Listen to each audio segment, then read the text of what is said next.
আসসালামু আলাইকুম ওরহমতুল্লাহি ওবরাকাতুহ। প্রফিট সিরিজের ২৫তম পর্বে আপনাদের সবাইকে স্বাগত। আজকের পর্বটি হচ্ছে প্রফিট সিরিজের সর্বশেষ পর্ব এবং এই পর্বে আমরা আমাদের প্রিয় নবী মুহাম্মদুর রাসূলুল্লাহ সাল্লাল্লাহু আলাইহি ওয়াসাল্লামের জীবনী নিয়ে আলোচনা করব ইনশাআল্লাহ। কিন্তু শুধুমাত্র একটি পর্বে আমাদের প্রিয় নবীজির বর্ণাঢ্য জীবনী, এই পুরো জীবনীকে কাভার করা খুবই দুঃসাধ্য একটি ব্যাপার। তারপরেও আমরা চেষ্টা করব খুব সংক্ষিপ্ত পরিসরে, খুব প্রেসাইজলি তার জীবনের গুরুত্বপূর্ণ যে লাইফ ইভেন্টসগুলো আছে, ঘটনাগুলো আছে, সেগুলো খুব সংক্ষিপ্ত পরিসরে বর্ণনা করবার। সম্মানিত সুধী, আল্লাহ তাআলা প্রিয় নবী মুহাম্মদ রাসূলুল্লাহ সাল্লাল্লাহু আলাইহি ওয়াসাল্লামকে জাজিরাতুল আরবে পাঠিয়েছিলেন। যে শহরে তিনি প্রিয় হাবিবকে পাঠিয়েছিলেন সেই শহরটি হচ্ছে মক্কাতুল মুকাররমা এবং কুরাইশ বংশে রাসূল সাল্লাল্লাহু আলাইহি ওয়াসাল্লাম এসেছিলেন। বনু হাশিমি খানদানে তিনি এসেছিলেন এবং আরবি ভাষাভাষী জনগোষ্ঠীর মাঝে আল্লাহ তাআলা প্রিয় নবী সাল্লাল্লাহু আলাইহি ওয়াসাল্লামকে প্রেরণ করেছেন। তিনি তার ৪০ বছর বয়সে নবুয়ত লাভ করেছেন এবং সর্বশ্রেষ্ঠ আসমানি কিতাব আল কুরআন আল কারীম কিন্তু প্রিয় নবীজি মুহাম্মদুর রাসূলুল্লাহ সাল্লাল্লাহু আলাইহি ওয়াসাল্লামের উপর নাজিল হয়েছে এবং দীর্ঘ ২৩ বছর ধরে মানবজাতির বিভিন্ন সমস্যার সমাধান দেওয়ার জন্য কোরআন আল্লাহ তাআলা নাজিল করেছিলেন। রাসূল সাল্লাল্লাহু আলাইহি ওয়াসাল্লাম পৃথিবীতে ৬৩ বছর হায়াত পেয়েছেন এবং ৬৩ বছর শেষে তিনি মদিনাতুল মুনাওয়ারাতে ইন্তেকাল করেন এবং সেখানেই তার নিজ হাতে প্রতিষ্ঠিত মসজিদে নববীর পাশে আজও তিনি শুয়ে আছেন। আমরা এই প্রফিট সিরিজে সৈয়দনা আদম আলাইহিস সালাম থেকে শুরু করে রাসূল সাল্লাল্লাহু আলাইহি ওয়াসাল্লাম পর্যন্ত কোরআনে বর্ণিত ২৫ জন নবীকে নিয়ে, তাদের জীবনী নিয়ে আমরা এখানে আলোচনা করছি। আর তারই ধারাবাহিকতায় রাসূল সাল্লাল্লাহু আলাইহি ওয়াসাল্লাম হচ্ছেন দ্য লাস্ট মেসেঞ্জার, সর্বশেষ নবী এবং সর্বশেষ রাসূল। আল্লাহ তাআলা সূরাতুল আহজাবে ইরশাদ করছেন, মা কানা মুহাম্মাদুন আবা আহাদিম মির রিজালিকুম ওয়ালাকিন রাসূলুল্লাহি ওয়া খাতামান নাবিয়্যিন। তিনি হচ্ছেন খাতামুন নাবিয়্যিন, সর্বশেষ নবী। নবী আসার সাইয়েদনা আদম আলাইহিস সালাম থেকে শুরু করে নবীদের আগমনের যে ধারাবাহিকতা, সেটার সিল মেরে রাসূল সাল্লাল্লাহু আলাইহি ওয়াসাল্লামের মাধ্যমে সিল আপ করা হয়েছে। এই ধারাবাহিকতাকে কাট আপ করে দেওয়া হয়েছে, তারপরে কোনো নবী আসবে না। এবং রাসূল সাল্লাল্লাহু আলাইহি ওয়াসাল্লাম নিজেও ইরশাদ করেছেন যে লা নাবিয়্যা বা'দি, আমার পরে কেউই আর নবী হিসেবে আসবে না, আমি হচ্ছে শেষ নবী, শেষ রাসূল। এবং রাসূলুল্লাহ সাল্লাল্লাহু আলাইহি ওয়াসাল্লাম তিনি বনি ইসমাঈলের নবী, বনি ইসরাইলের নয়। আমরা জানি যে পৃথিবীতে নবীদের যে ধারাবাহিকতা, নবী আসার যে সিলসিলা, এটা ইব্রাহিম আলাইহিস সালাম থেকে ২ ভাগ হয়েছে। কারণ আমরা সাইয়েদনা ইব্রাহিম আলাইহিস সালামের পর্বে বলেছিলাম যে তিনি হচ্ছেন আবুল আম্বিয়া, সকল নবীদের বাবা। ইব্রাহিম আলাইহিস সালামের ২ জন পুত্র সন্তান ছিল, আমরা জানি, ইসহাক আলাইহিস সালাম, ইসমাঈল আলাইহিস সালাম। এই ইসহাক আলাইহিস সালামের সন্তান হচ্ছে ইয়াকুব আলাইহিস সালাম এবং এই চ্যানেলেই সব নবীরা এসেছে। ইয়াকুব আলাইহিস সালামের অপর নাম হচ্ছে ইসরাইল, ফলে এই চ্যানেলে যত নবী এসেছে তারা হচ্ছে বনি ইসরাইলের নবী। কিন্তু ইব্রাহিম আলাইহিস সালামের অপর সন্তান ইসমাঈল আলাইহিস সালামের চ্যানেলে কোনো নবী আসেনি। তো সব নবী যেহেতু ইসমাঈল আলাইহিস সালামের চ্যানেলে না এসে ইসহাক আলাইহিস সালামের চ্যানেলে এসেছে, সবাই ভেবেছিল শেষ নবীও হয়তো এই চ্যানেলেই আসবে। কিন্তু আল্লাহ তাআলা তাদের ধারণাকে নস্যাৎ করে দিয়ে সাইয়েদনা মুহাম্মদুর রাসূলুল্লাহ সাল্লাল্লাহু আলাইহি সাল্লামকে ইসমাঈল আলাইহিস সালামের চ্যানেলে প্রেরণ করেছেন। তাই তিনি বনি ইসমাঈল, তিনি বনি ইসরাইল নন। এবং রাসূল সাল্লাল্লাহু আলাইহি ওয়াসাল্লাম তিনি হচ্ছেন বিশ্ব নবী, গ্লোবাল প্রফেট, অথবা দ্য প্রফেট অব ইউনিভার্স। গোটা বিশ্বের জন্য তিনি নবী হয়ে পৃথিবীতে এসেছেন। আল্লাহ তাআলা বলছেন, ওয়ামা আরসালনাকা ইল্লা কাফাতান লিন-নাসি বাশীরাও ওয়া নাযীরা। অর্থাৎ হে নবী, আমি আপনাকে গোটা বিশ্ববাসীর জন্য, পুরো মানব মণ্ডলীর জন্য আপনাকে আমি সুসংবাদ দানকারী এবং ভীতি প্রদর্শনকারী হিসেবে প্রেরণ করেছি। এবং সহিহ বুখারীর বর্ণনায় আল্লাহর হাবিব সাল্লাল্লাহু আলাইহি ওয়াসাল্লাম ফরমান যে আমাকে আল্লাহ তাআলা এমন 5টি নেয়ামত দিয়েছেন যেটা অন্য কোনো নবীকে দেননি। এর মধ্যে একটা হচ্ছে, অন্যান্য সকল নবীকে আল্লাহ তাআলা বিশেষ জনপদের জন্য, বিশেষ জাতিগোষ্ঠীর জন্য নবী করে প্রেরণ করেছেন, কিন্তু আমাকে আল্লাহ তাআলা গোটা মানব মণ্ডলীর জন্য প্রেরণ করেছেন। রাসূল সাল্লাল্লাহু আলাইহি ওয়াসাল্লাম বলেন, ওয়া কানা নাবিয়্যু ইউবআসু ইলা কওমিহি খাসসা, নবীদেরকে তাদের নির্দিষ্ট কওমে, জাতির কাছে নবী হিসেবে পাঠানো হয়েছে। ওয়া বুইসতু ইলান নাসি কাফা, আর আমি গোটা মানব মণ্ডলীর জন্য, বিশ্ববাসীর জন্য নবী হয়ে প্রেরিত হয়েছে। এবং রাসূলুল্লাহ সাল্লাল্লাহু আলাইহি ওয়াসাল্লামকে তিনি বলেছেন যে আমাকে শাফাআতের সুযোগ দেয়া হবে কিয়ামতের দিন, যে ভয়ঙ্করতম দিনে নবীরাও থারথার করে কাঁপতে থাকবে আল্লাহ তাআলার সামনে, একটি টু শব্দ করার সাহসটুকুন পাবে না, কোনো কথা বলার সাহস পাবে না। ঠিক সেই মুহূর্তে আল্লাহ রাসূল সাল্লাল্লাহু আলাইহি ওয়াসাল্লামকে শাফাআতের অনুমতি দেওয়া হবে। সুবহানাল্লাহি ওয়া বিহামদিহি। রাসূলুল্লাহ সাল্লাল্লাহু আলাইহি ওয়াসাল্লামের অনেকগুলো নাম রয়েছে। হাদিসে এসেছে যে রাসূল সাল্লাল্লাহু আলাইহি ওয়াসাল্লামের এক নাম হচ্ছে আল মাহি, আল আকিব, আল হাশির, কিন্তু কালামুল্লাহ মাজিদে রাসূল সাল্লাল্লাহু আলাইহি ওয়াসাল্লামের দুইটি নাম উল্লেখিত হয়েছে। একটি হচ্ছে মুহাম্মদ আর একটা আহমদ। আল্লাহ তাআলা বলছেন ওমা মুহাম্মাদুন ইল্লা রাসূল ক্বাদ খালাত মিন ক্বাবলিহির রুসুল। মুহাম্মদ তো একজন নবী, আর তার আগে অনেক নবী পৃথিবীতে এসেছিলেন, তারা আবার বিদায় নিয়েছেন। তাহলে মুহাম্মদ নামটি পেলাম। মুহাম্মদ নাম ছাড়াও তার আরেকটি নাম কোরআনে উল্লেখিত হয়েছে, সেটা হচ্ছে আহমদ। সাইয়েদনা ঈসা আলাইহিস সালামের ভাষায় ইয়াতি মিন বাদি ইসমুহু আহমদ, তিনি বলেছিলেন যে আমার পরে একজন নবী আসবে, তার নাম হবে আহমদ। তাহলে কোরআনে রাসূল সাল্লাল্লাহু আলাইহি ওয়াসাল্লামের দুইটি নাম পাওয়া যায়, একটা মুহাম্মদ, একটা আহমদ। এবং রাসূল সাল্লাল্লাহু আলাইহি ওয়াসাল্লামকে আল্লাহ তাআলা আমাদের জন্য মডেল বানিয়ে পাঠিয়েছেন। সব ক্ষেত্রে তিনি আমাদের model, the best standard of character. Allah তাআলা ইরশাদ করছেন ওয়া ইন্নাকা লা আলা খুলুকিন আযীম, নবী হে আপনি সুমহান চরিত্রের উপর প্রতিষ্ঠিত, আপনার চরিত্র হচ্ছে অনুকরণীয় চরিত্র, গোটা বিশ্ববাসী আপনার চরিত্র থেকে শিখবে, জানবে, আলোকিত হবে। এবং রাসূল সাল্লাল্লাহু আলাইহি ওয়াসাল্লাম হচ্ছে the best example to follow. এই পৃথিবীতে যার ফলোয়ার হওয়া যায়, যাকে অনুসরণ করা যায়, যাকে অনুকরণ করা যায়, তার মধ্যে শ্রেষ্ঠতম হচ্ছে আমাদের পেয়ারা হাবিব মুহাম্মদ রাসূলুল্লাহ সাল্লাল্লাহু আলাইহি ওয়াসাল্লাম। আল্লাহ তাআলা ইরশাদ করছেন লাকাদ কানা লাকুম ফি রাসূলিল্লাহি উসওয়াতুন হাসানা, অর্থাৎ তোমাদের রাসূলের মধ্যেই রয়েছে তোমাদের জন্য সর্বোত্তম আদর্শ। আমরা যেন তাকে আমাদের জীবনের মডেল, আমাদের জীবনের আইকন, আমাদের জীবনের আদর্শ হিসেবে গ্রহণ করি।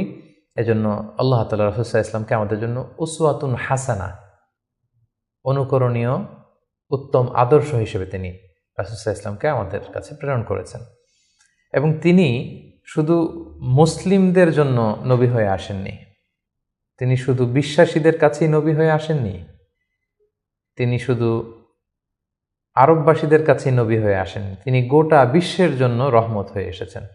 Mercy for the entire universe. Allah তাআলা ইরশাদ করছেন ওয়ামা আরসালনাকা ইল্লা রাহমাতাল লিল আলামিন, I have sent you as a mercy for the entire universe. নবী হে আমি আপনাকে গোটা বিশ্ববাসীর জন্য রহমত করে প্রেরণ করেছি, রহমত স্বরূপ প্রেরণ করেছি। তিনি রাহমাতাল লিল আলামিন, তিনি গোটা বিশ্বের অ্যাসেট, গোটা বিশ্ব তার কাছ থেকে ভদ্রতা, সভ্যতা, ওহির জ্ঞান সব কিছু শিখবে। শুধু আমরাই রাসূল সাল্লাল্লাহু আলাইহি ওয়াসাল্লামের সুন্নাহ বা ট্র্যাডিশন থেকে আলোকিত হবে এমনটা নয়, তিনি সবার জন্য শিক্ষণীয়, অনুকরণীয়, অনুসরণীয়, তিনি গোটা বিশ্ববাসীর জন্য রহমত। প্রিয় সুধী, যেহেতু তিনি আমাদের জন্য আদর্শ, সেহেতু রাসূল সাল্লাল্লাহু আলাইহি ওয়াসাল্লাম আমাদের জন্য যা নিয়ে এসেছেন সেটাকে যেন আমরা আঁকড়ে ধরি। এটা আল্লাহ তাআলার ভার্ডিক্ট, অর্ডার। আল্লাহ তাআলা ইরশাদ করছেন ওয়ামা আতাকুমুর রাসূলু ফাখুযুহু ওয়ামা নাহাকুম আনহু ফান্তাহু। রাসূল সাল্লাল্লাহু আলাইহি ওয়াসাল্লাম তোমাদের জন্য যা নিয়ে এসেছেন সেটাকে ধরো, সেটাকে গ্রহণ করো, সেটাকে মানো। আর যেটা থেকে রাসূল সাল্লাল্লাহু আলাইহি ওয়াসাল্লাম তোমাদেরকে বারণ করেছেন সেটা থেকে তোমরা দূরে থাকো। এবং আমরা যদি আল্লাহ তাআলার ভালোবাসা পেতে চাই, সেক্ষেত্রে আল্লাহ তাআলা শর্ত জুড়ে দিয়েছেন যে আমার ভালোবাসা যদি পেতে চাও আমার নবীর অনুসরণ করো। আল্লাহ তাআলা বলছেন কুল ইন কুনতুম তুহিব্বুনাল্লাহা ফাত্তাবিউনি ইউহিব্বুকুমুল্লাহ। আল্লাহ বলছেন নবী হে আপনি জানিয়ে দিন যে তোমরা যদি আমি আল্লাহর ভালোবাসা পেতে চাও, তাহলে হে নবী আপনি বলুন যে ফাত্তাবিউনি, আমি নবীর অনুসরণ করো, তাহলে ইউহিব্বুকুমুল্লাহ, আল্লাহ তাআলা তোমাদেরকে ভালোবাসবেন। তো রাসূল সাল্লাল্লাহু আলাইহি ওয়াসাল্লামের ফলোয়ার হিসেবে, রাসূলুল্লাহ সাল্লাল্লাহু আলাইহি ওয়াসাল্লামের উম্মত হিসেবে আমাদের দায়িত্ব হচ্ছে রাসূল সাল্লাল্লাহু আলাইহি ওয়াসাল্লাম আমাদের জন্য যে শিক্ষা নিয়ে এসেছেন, যে হেদায়েত নিয়ে এসেছেন, যে আলোকবর্তিকা নিয়ে এসেছেন, কোরআন নিয়ে এসেছেন, এটা শিক্ষা যেন আমরা আমাদের ব্যক্তি জীবনে, সমাজ জীবনে, রাষ্ট্রীয় জীবনে যেন আমরা বাস্তবায়ন করি, এটা যেন আমরা আমাদের জীবনে ইমপ্লিমেন্ট করি। আমরা প্রফেট সিরিজের বিভিন্ন পর্বে বিভিন্ন নবীদের জীবন নিয়ে যখন আমরা আলোকপাত করেছিলাম, আমরা বলেছিলাম যে as a proof of their prophethood Allah সুবহানাহু ওয়া তাআলা প্রোভাইডস দেম মুআজিজা। তারা যে নবী, তার প্রমাণ হিসেবে আল্লাহ তাআলা নবীদেরকে মুআজিজা দিয়ে থাকেন। রাসূল সাল্লাল্লাহু আলাইহি ওয়াসাল্লামের জীবনীতেও আমরা দেখব যে অসংখ্য মুআজিজা ছিল। আমরা একটির কথা যদি উল্লেখ করি যে মক্কার কুরাইশরা যখন রাসূল সাল্লাল্লাহু আলাইহি ওয়াসাল্লামকে নবী হিসেবে মানতে চাচ্ছিল না, রাসূল সাল্লাল্লাহু আলাইহি ওয়াসাল্লাম বললেন যে চাঁদকে যদি দ্বিখণ্ডিত করতে পারি তোমরা কি মেনে নিবে যে আমি আল্লাহ রাসূল? তারা বলল যে মেনে নিব। রাসূল সাল্লাল্লাহু আলাইহি ওয়াসাল্লাম আঙ্গুল উঁচু করলেন, চাঁদের দিকে ইঙ্গিত করলেন, চাঁদ দ্বিখণ্ডিত হয়ে দুই ভাগ হয়ে গেল। সুবহানাল্লাহ। আল্লাহ তাআলা সূরাতুল কমারে ইরশাদ করছেন, ইকতারাবাতিস সাআতু ওয়ানশাক্কাল কমর ওয়া ইন ইয়ারা আয়াতান ইউরিদু ওয়া ইয়াকুলু সিহরুম মুস্তামির। রাসূল সাল্লাল্লাহু আলাইহি ওয়াসাল্লাম চাঁদ দ্বিখণ্ডিত করে ফেললেন, কিন্তু এই চমৎকার এই মুআজিজা দেখার পরেও তারা কিন্তু ঈমান আনলো না। তারা বলল, তুমি জাদু করেছো, চাঁদের মধ্যে ভেলকিবাজি করেছো, এমন বড় জাদুকর তুমি চাঁদের উপরও জাদুর প্রভাব খাটিয়েছ। তো এভাবে রাসূল ইসলাম যখনই কোরআনের আয়াত বলতেন, কোনো মুআজিজা দেখাতেন, তারা হয়তো রাসূল ইসলামকে জাদুকর বলতো, কখনো বলতো তুমি পাগল, কখনো বলতো তুমি কবি, কখনো বলতো তুমি গণক। নাউযুবিল্লাহি মিন যালিক। এভাবে রাসূল ইসলাম অনেকগুলো মুআজিজা তার জীবনে আমরা দেখতে পাই, যেগুলো তার মধ্যে থেকে অন্যতম মুআজিজা হচ্ছে তিনি চাঁদকে দ্বিখণ্ডিত করেছিলেন। এবং রাসূল ইসলাম জন্মের আগেই, যেগুলোকে মুবাশশিরাত বা ইরহাসাত বলে, নবী হওয়ার আগে এমন কিছু অলৌকিক ঘটনা, এরকম অনেক ঘটনা কিন্তু ঘটেছে। যেমন রাসূল ইসলামের প্রিয় মাতা আমেনা যখন গর্ভবতী ছিলেন, তখন তিনি দেখেছেন যে তার পেট থেকে একটা আলো বের হয়ে এটা শাম দেশের বড় বড় প্রাসাদগুলোকে আলোকিত করছে। এটা কিন্তু রাসূল ইসলাম যে পৃথিবীতে আসবেন তার আগাম একটা বার্তা। সম্মানিত সুধী, আমরা এই পর্যায়ে রাসূলুল্লাহ সাল্লাল্লাহু আলাইহি ওয়াসাল্লামের সরাসরি জীবনের দিকে যাব, ধারাবাহিক জীবন পরিক্রমা আলোচনা করব এবং বুঝবার সুবিধার্থে আমরা রাসূল সাল্লাল্লাহু আলাইহি ওয়াসাল্লামের পুরো জীবনীকে 3টি ভাগে ভাগ করেছি। তার প্রথম ভাগে আমি রাসূল সাল্লাল্লাহু আলাইহি ওয়াসাল্লামের জন্ম থেকে শুরু করে নবুয়ত পর্যন্ত এই 40 বছরের বর্ণনা দিব। সেক্ষেত্রে বয়স অনুসারে এই বর্ণনাটি দেয়া হবে। দ্বিতীয় ভাগে আমরা মক্কায় নবুয়তির যে 13 বছর, এই 13 বছরের বর্ণনা দিব। সেক্ষেত্রে নবুয়তির সন ভিত্তিক বর্ণনা দেওয়া হবে। এবং সবশেষে আমরা মদিনায় রাসূল সাল্লাল্লাহু আলাইহি ওয়াসাল্লাম যে 10টি বছর কাটিয়েছেন, তৃতীয় পর্বে বা তৃতীয় ভাগে আমরা সেটির বর্ণনা দিব, আর সেটা হবে হিজরি সন ভিত্তিক বর্ণনা। তাহলে সম্মানিত সুধী, আর কাল বিলম্ব না করে আমরা রাসূল সাল্লাল্লাহু আলাইহি ওয়াসাল্লামের বায়োগ্রাফির একেবারে মূল পর্বে চলে যাই। আমরা বলেছি যে প্রথম পর্বে আমরা রাসূল সাল্লাল্লাহু আলাইহি ওয়াসাল্লামের প্রথম 40টি বছরের বর্ণনা দিব, জন্ম থেকে শুরু করে নবী হওয়ার আগ পর্যন্ত। আমরা শুরুতেই বলেছি যে তিনি মাক্কাতুল মুকাররমায় এসেছেন, তিনি কুরাইশ বংশে জন্মগ্রহণ করেছেন, বনু হাশেম ছিল ওনার খানদান, এবং রাসূলুল্লাহ সাল্লাল্লাহু আলাইহি ওয়াসাল্লামের পিতার নাম ছিল আব্দুল্লাহ, মায়ের নাম ছিল আমিনা, দাদার নাম ছিল আব্দুল মুত্তালিব। এবং দুঃখজনক হলেও সত্য যে রাসূলুল্লাহ সাল্লাল্লাহু আলাইহি সাল্লামের মাতা পিতার সংসার 7 দিনের বেশি ছিল না। মাত্র বিয়ের পরে তারা 7 দিনের মতো, 1 সপ্তাহের মতো সংসার করেছিলেন। সেই সাংসারিক জীবনেই রাসূল সাল্লাল্লাহু আলাইহি ওয়াসাল্লাম মায়ের গর্ভে এসেছেন। এবং রাসূল সাল্লাল্লাহু আলাইহি ওয়াসাল্লামের পিতা আব্দুল্লাহ তিনি ব্যবসার সফরে বেরিয়ে গিয়েছিলেন, ফেরবার পথে তিনি সেখানে ইন্তেকাল করেছেন। তখন রাসূল সাল্লাল্লাহু আলাইহি ওয়াসাল্লামের বয়স হচ্ছে মায়ের পেটের ভেতরে মাত্র 2 মাস। মায়ের পেটে থাকতেই তিনি বাবাহারা হয়েছেন। এবং তিনি জন্মগ্রহণ করেছেন যে বছরে, সেটাকে ঐতিহাসিকরা বলেছেন আমুল ফিল, অর্থাৎ আব্রাহার হস্তি বাহিনী যে বছর কাবা ধ্বংস করতে এসেছিলেন, ঠিক সেই বছর রবিউল আউয়াল মাসের 12 তারিখে সোমবার তিনি ওনার মা আমিনার কুলকে উজালা করে এই পৃথিবীতে এসেছেন, শুভাগমন করেছেন। এবং রাসূল সাল্লাল্লাহু আলাইহি ওয়াসাল্লামের আগমন এটা আমাদের জন্য আনন্দের, উচ্ছ্বাসের, ভালোবাসার। তিনি সর্বশেষ নবী, সর্বশেষ রাসূল হয়ে পৃথিবীতে আগমন করেছেন। রাসূলুল্লাহ সাল্লাল্লাহু আলাইহি ওয়াসাল্লাম সোমবার দিন জন্মগ্রহণ করেছেন, এটা নিয়ে ঐতিহাসিকদের মধ্যে কোনো মতভেদ নেই।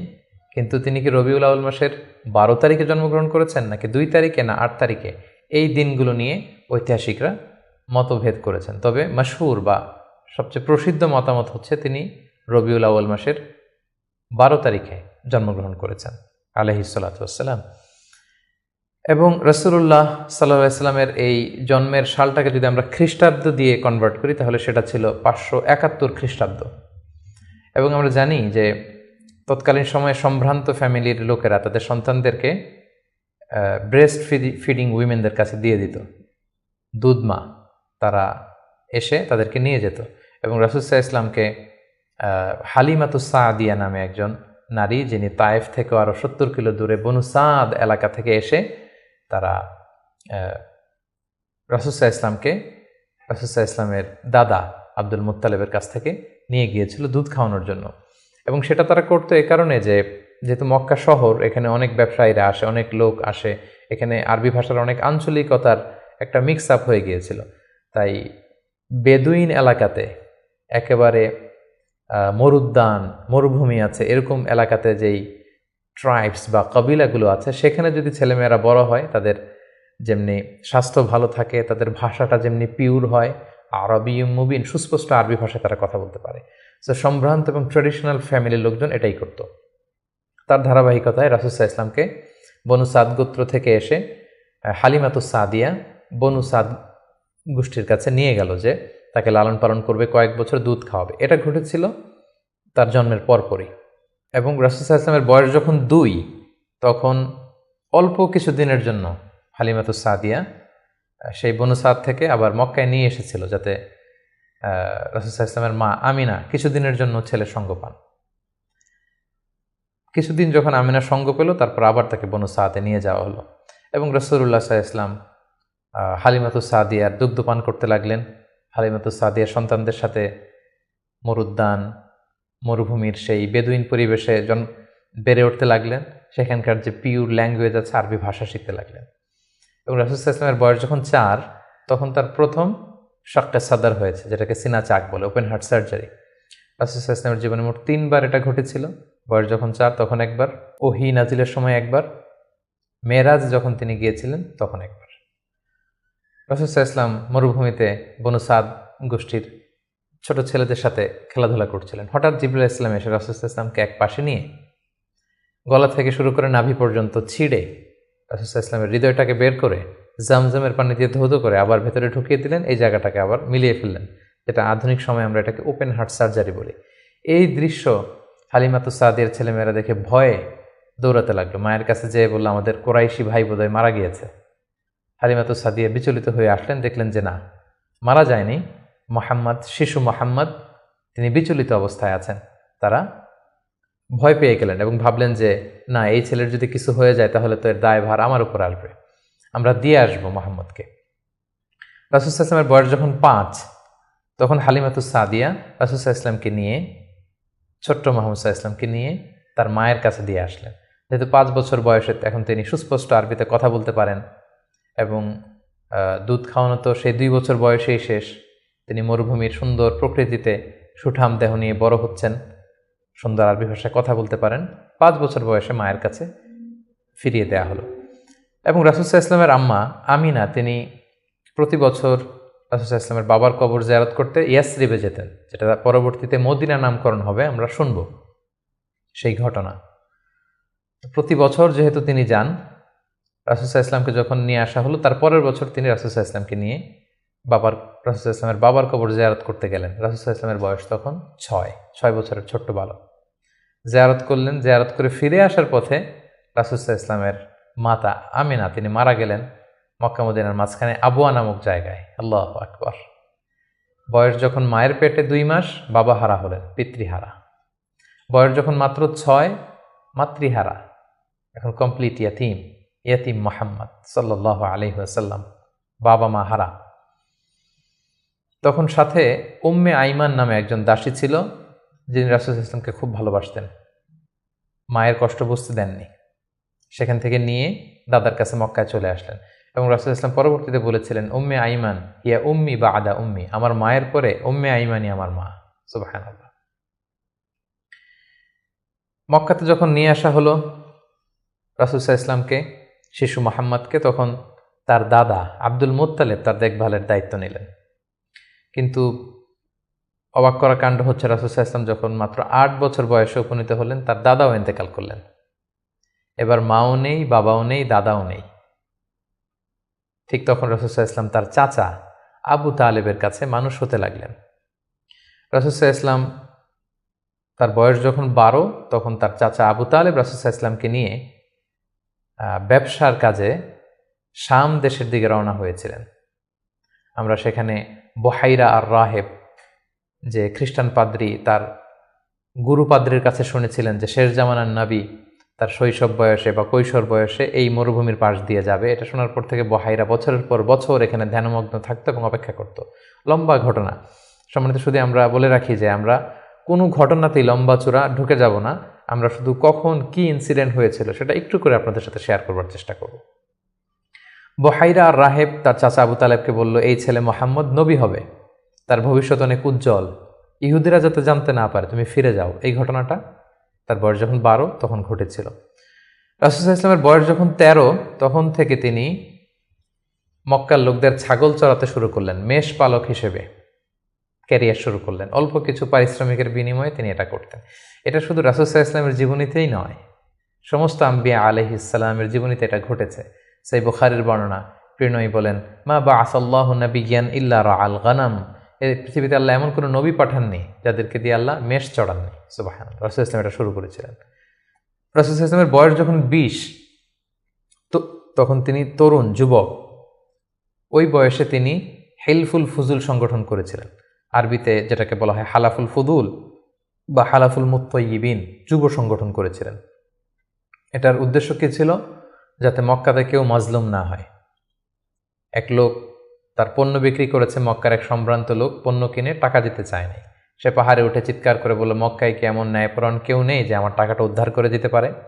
রাসূল ইসলাম এই দৃশ্য দেখে কষ্ট পেলেন। তিনি প্রায় এরকম দৃশ্য দেখতেন যে জালিমরা অসহায় গরিব লোকদেরকে মক্কায় এভাবে ঠকাচ্ছে।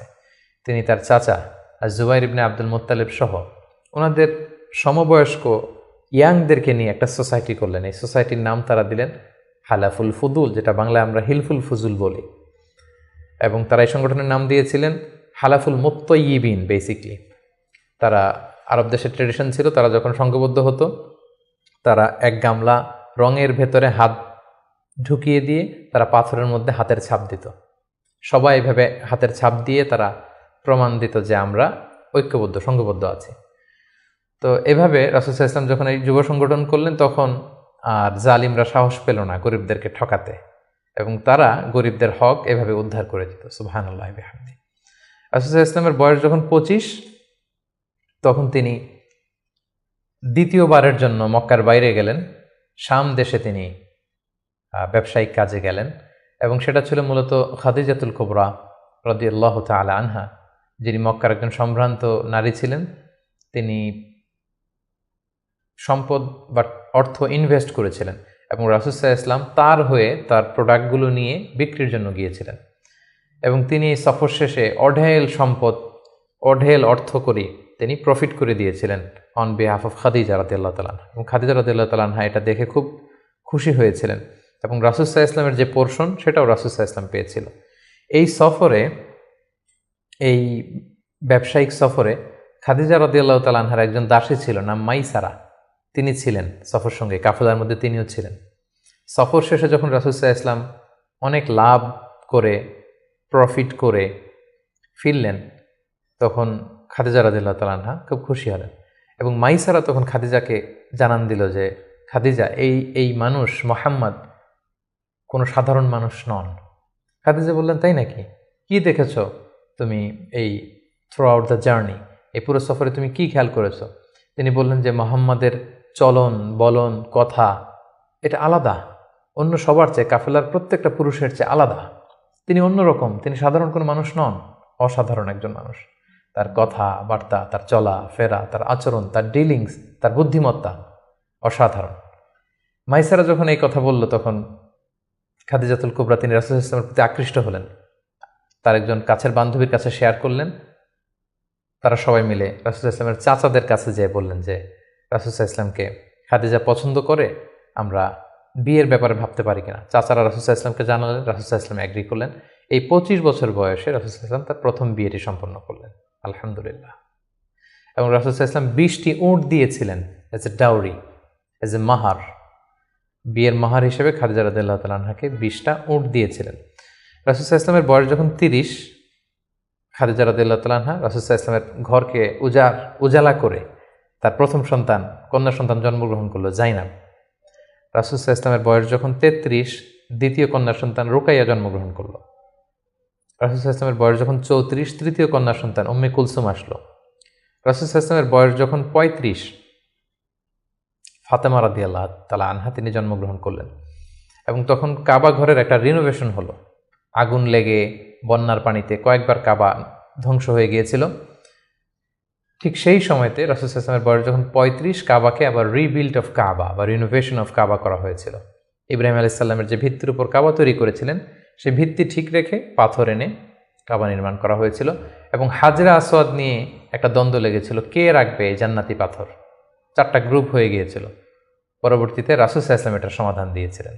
রাসূলুল্লাহ সাল্লাল্লাহু আলাইহি ওয়াসাল্লামের বয়স যখন 37 বছর, তখন থেকে তিনি একাকী নির্জনে ইবাদত করতেন, ধ্যানমগ্ন থাকতেন। হুব্বিবা ইলাইহিল খালা, নিঃসঙ্গত তার কাছে প্রিয় করে দেয়া হলো। সম্মানিত সুধী, জাহিলি যুগে রাসূল সাল্লাল্লাহু আলাইহি ওয়াসাল্লামের ধর্মবিশ্বাস কী ছিল সেটা নিয়ে যদি আমরা বলি, তাহলে আমরা বলবো যে তিনি কখনো শিরকের সাথে জড়িত হননি, তিনি কখনো কোনো মূর্তিকে টাচ করেননি, তিনি আল্লাহ ছাড়া কারো কাছে কোনো কিছু কামনা করেননি, এবং তিনি হানিফ সম্প্রদায়ের অন্তর্ভুক্ত ছিলেন। অর্থাৎ ইব্রাহিম আলাইহিস সালামের স্বচ্ছ হানিফ ধর্মবিশ্বাসের যতটুকু মক্কাতে তখন অবশিষ্ট ছিল, রাসূল সাল্লাল্লাহু আলাইহি ওয়াসাল্লাম সেগুলোর প্রতি আকৃষ্ট ছিলেন, তিনি সেগুলো পালন করতেন। কিন্তু এই জাহিলি সমাজের মধ্য থেকে মানুষগুলোকে এক আল্লাহর দিকে কিভাবে নেবেন, সঠিক রাস্তা কোনটা, একটা স্ট্রাকচার্ড রিলিজিয়ান, স্ট্রাকচার্ড শরিয়া ওনার কাছে ছিল না। ফলে সেটা তিনি কামনা করছিলেন, খুঁজছিলেন, মহাসত্যকে তিনি খুঁজে বেড়াচ্ছিলেন। এজন্য ওনার বয়স যখন 37 ইয়ার্স ওল্ড, তখন হুব্বিবা ইলাইহিল খালা, নিঃসঙ্গতা, একাকী ধ্যান করা, এই মহাবিশ্ব নিয়ে গবেষণা করা, এই মহাবিশ্বের স্রষ্টা কে, কীভাবে আরও তার সান্নিধ্য পাওয়া যায়, সেটা নিয়ে তিনি চিন্তা গবেষণা করছিলেন। এবং ঠিক সেই মুহূর্তে তিনি হেরা গুহাতে যেতেন, এবং এটা চলেছিল তার বয়স যখন 37 থেকে শুরু করে 39 বছর 6 মাস পর্যন্ত এই ধ্যান তিনি করতেন। খাবার নিয়ে হেরা গুহাতে যেতেন, সেখানে ধ্যানমগ্ন তিনি থাকতেন এবং তিনি স্রষ্টার সান্নিধ্য পাওয়ার চেষ্টা করতেন। সত্য, মহাসত্যকে তিনি অর্জনের জন্য চেষ্টা করতেন। রাসূলুল্লাহ সাল্লাল্লাহু আলাইহি ওয়াসাল্লামের বয়স যখন 39 বছর 6 মাস, তখন থেকে, অর্থাৎ 40 বছর হতে আর মাত্র 6 মাস বাকি, তখন থেকে তিনি গুড ড্রিমস আর রুইয়া সাদেকা, বেশি বেশি সত্য স্বপ্ন দেখতে শুরু করলেন। প্রতিদিনই স্বপ্ন দেখতেন, এবং রাতে যাই স্বপ্ন দেখতেন সকালবেলা সেটা বাস্তবায়িত হতো। ফলে তিনি স্বপ্নে রাতে যা দেখতেন সকালবেলা বাস্তবে সেটা সমাজে তিনি দেখতে পেতেন। এভাবে একাকী তিনি খাবার নিয়ে, পাথেয় নিয়ে, সেই 632 মিটার উঁচু মাক্কাতুল মুকাররমায় গারে হেরাতে, হেরা পাহাড়ে তিনি চলে যেতেন, ধ্যানমগ্ন থাকতেন এবং মহাসত্যের সন্ধান করতেন। ঠিক তার বয়স যখন 40 বছরে উপনীত হলো, তিনি মহাসত্যের সন্ধান পেলেন। সুবহানাল্লাহি বিহামদি। সেদিন জিবরাইল আলাইহিস সালাম রেশমি কাপড়ে সূরাতুল আলাকের প্রথম 5 আয়াত নিয়ে এসে বললেন, পড়ুন। তিনি বললেন, আমি তো পড়তে জানি না। কয়েকবার বলার পরে পড়তে জানেন না তিনি বললেন। তিনি রাসূল সাল্লাল্লাহু আলাইহি ওয়াসাল্লামকে 3 বার জড়িয়ে ধরলেন। এবার তিনি পড়লেন, ইকরা বিসমি রাব্বিকাল্লাযী খালাক, খালাকাল ইনসানা মিন আলাক, ইকরা ওয়া রাব্বুকাল আকরাম আল্লাযী আল্লামা বিল কলম, আল্লামাল ইনসানা মা লাম ইয়ালাম। এই যে কোরআনের প্রথম 5 আয়াত হেরা গুহাতে নাজিল হলো, তখন রাসূল সাল্লাল্লাহু আলাইহি ওয়াসাল্লাম পড়লেন। 5টি আয়াত পড়ে তিনি হেরা গুহা থেকে কাঁপতে কাঁপতে নেমে আসলেন। নেমে এসে দেখেন জিবরাইল আলাইহিস সালামকে তার প্রকৃত রূপে দেখলেন, যে বিশাল আকৃতির, দিগন্ত বিস্তৃত তার আকৃতি। তিনি আরো ভয় পেলেন। এই 5 আয়াত নিয়ে তিনি নিচে নেমে আসলেন, কাঁপতে লাগলেন, এবং আম্মাজান খাদিজা ওনার স্ত্রীর কাছে এসে বললেন, জাম্মিলুনি জাম্মিলুনি, আমার ভয় লাগছে, আমাকে কম্বল চাপা দাও। কম্বল চাপা দেয়া হলো, আয়াত নাজিল হলো, ইয়া আইয়ুহাল মুজাম্মিল কুমিল লাইলা ইল্লা কালিলা। এ কম্বলওয়ালা, দাঁড়াও, দাঁড়িয়ে তাহাজ্জুদের সালাত পড়ো। তিনি বললেন, আমাকে দাসসিরুনি দাসসিরুনি, আমাকে বস্ত্র দিয়ে চাপা দাও, আমার ভয় লাগছে, আমি মনে হয় মারা যাব। রাসূল ইসলামের গায়ে জ্বর এসে গেল, কাঁপুনি এসে গেল। কারণ কোরআনটা হচ্ছে ইন্না সানুলকি আলাইকা কওলান সাকিলা, এটা খুব ভারী, পাওয়ারফুল একটা স্ট্রং মেসেজ। এটা রিসিভ করা এত সহজ কোনো বিষয় নয়। যখন তিনি বললেন, কাপড় দিয়ে আমাকে আচ্ছাদন করো, আয়াত নাজিল হলো, ইয়া আইয়ুহাল মুদ্দাসসির কুম ফাআনদির, হে কাপড়ওয়ালা দাঁড়াও, কুম দাঁড়াও, বসে থাকার সময় নেই, কুম ফাআনদির, মানুষকে সতর্ক করো। এই যে রাসূল সাল্লাল্লাহু আলাইহি ওয়াসাল্লাম দাঁড়ালেন আর বিশ্রামের সময়টুকু পেলেন না, কোরআন নাজিল হতে লাগলো। রাসূল সাল্লাল্লাহু আলাইহি ওয়াসাল্লাম ভয় পেতে লাগলেন শুরুর দিকে। আম্মাজান খাদিজা আশ্বস্ত করে বললেন যে আপনি ভয় পাবেন না, আপনার মধ্যে অনেক ভালো গুণাবলী আছে, আল্লাহ আপনাকে কখনোই অপদস্থ করবেন না। তিনি তার কাজিনের কাছে, ওরাকা ইবনে নাওফলের কাছে নিয়ে গেলেন। তিনিও আশ্বস্ত করলেন যে যাকে তুমি দেখেছো বিশাল আকৃতিতে, যে তোমার কাছে সূরা আলাকের 5 আয়াত নিয়ে এসেছে, তিনি হচ্ছেন নামুস, সে জিবরিল। তোমার আগে সব নবীদের কাছে তিনিই আসতেন আল্লাহর বাণী নিয়ে। সুবহানাল্লাহ। ভয় পেও না, তুমি চালিয়ে যাও।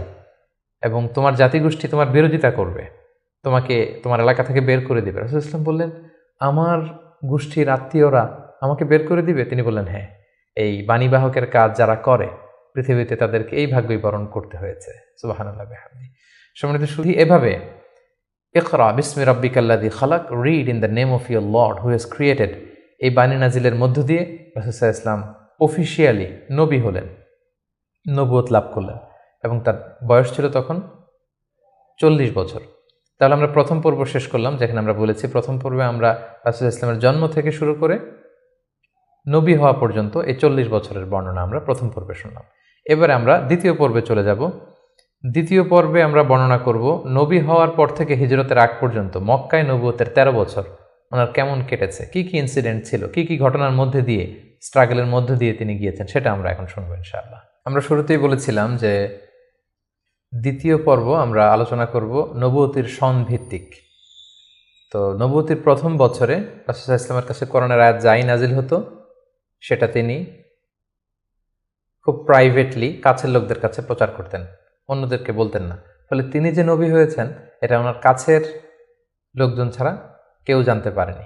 তিনি সর্বপ্রথম খাদিজা রাদিয়াল্লাহু তাআলা আনহার কাছে বলেছেন, তিনি বিশ্বাস করে ঈমান এনেছেন। তার চাচাতো ভাই ছোট্ট আলী রাদিয়াল্লাহু তাআলা আনহুর কাছে বলেছেন, আলী রাদিয়াল্লাহু তাআলা আনহু ছোটদের মধ্যে ঈমান এনেছেন। দাসদের মধ্যে থেকে প্রথম যায়েদ ইবনে হারেসা, যিনি রাসূল সাল্লাল্লাহু আলাইহি ওয়াসাল্লামের পালক পুত্রের মর্যাদায় ছিলেন, তিনি ঈমান এনেছেন। সবচাইতে কাছের ঘনিষ্ঠ বন্ধু আবু বকর রাদিয়াল্লাহু তাআলা আনহুর কাছে বলেছেন, তিনিও ঈমান এনেছেন। এবং রাসূল সাল্লাল্লাহু আলাইহি ওয়াসাল্লাম গোপনে, অর্থাৎ যেটাকে বলা হয় প্রাইভেট দাওয়া, তিনি টার্গেট ভিত্তিক কাছের ঘনিষ্ঠ আমানতদার যাকে তিনি রিলাই করতে পারেন তাদের কাছে তিনি বলতে আরম্ভ করলেন, এবং তারা গোপনে গোপনে প্রাইভেটলি রাসূল সাল্লাল্লাহু আলাইহি ওয়াসাল্লামের ডাকে সাড়া দিয়ে ঈমান আনলো, মুসলিম হতে আরম্ভ করলো। সুবহানাল্লাহ। এভাবে 3 বছর তিনি প্রাইভেট দাওয়া দিয়েছেন মক্কায়। নবুয়তির তৃতীয় বছরে 3 বছর পর আল্লাহ তাআলা আয়াত নাজিল করলেন, ফাসদা বিমা তুমার ওয়া আরিদ আনিল মুশরিকিন। নবী হে, এখন আর প্রাইভেট দাওয়া নয়, এবার পাবলিক দাওয়া, পাবলিক প্রোক্লেমেশন, অর্থাৎ পাবলিকলি আপনি এবার প্রচার করুন, যাই নাজিল হয় আপনি প্রচার করুন। এবার রাসূল সাল্লাল্লাহু আলাইহি ওয়াসাল্লাম প্রচার করতে আরম্ভ করলেন পাবলিকলি। তিনি পাবলিকলি তাওহীদের দাওয়াত দিতে শুরু করলেন, রিসালাতের দাওয়াত দিতে শুরু করলেন, আখিরাতের দাওয়াত দিতে শুরু করলেন। যখনই তিনি পাবলিকলি দাওয়াত দিতে শুরু করলেন তখনই বিরোধিতা শুরু হলো, নানা ধরনের বাধা বিপত্তি আসতে শুরু করলো। তিনি পাহাড়ের চূড়ায় যেয়ে বললেন, হে মক্কাবাসী, হে আমার গোষ্ঠীর লোকেরা, আমি যদি বলি যে এই পাহাড়ের পেছনে একদল ঘোড়সাওয়ার আক্রমণ করার জন্য বসে আছে, বিশ্বাস করবে আমার কথা? সবাই বলল, হ্যাঁ অবশ্যই করব, কারণ মা জাররাবনা মিনকা ইল্লা সিদখান, আমরা জীবনে তো মুহাম্মদ তোমার কাছ থেকে কোনোদিন মিথ্যা বলতে শুনি নাই, তুমি যা বলবে তাই বিশ্বাস করব। তখন রাসূল সাল্লাল্লাহু আলাইহি ওয়াসাল্লাম বললেন, তাহলে জেনে রেখো, আমাকে যদি নবী হিসেবে না মানো, আখিরাতে যদি বিশ্বাস না করো, আল্লাহকে যদি একক একমাত্র রব হিসেবে না মানো, তোমাদের জন্য কঠিন শাস্তি অপেক্ষা করছে। একথা শুনে তারা মর্মাহত হলো, এবং রাসূল সাল্লাল্লাহু আলাইহি ওয়াসাল্লামের চাচা আবু লাহাব পাথর নিয়ে রাসূল সাল্লাল্লাহু আলাইহি ওয়াসাল্লামের প্রতি নিক্ষেপ করলেন, এবং তখনই সূরাতুল লাহাব নাজিল হলো।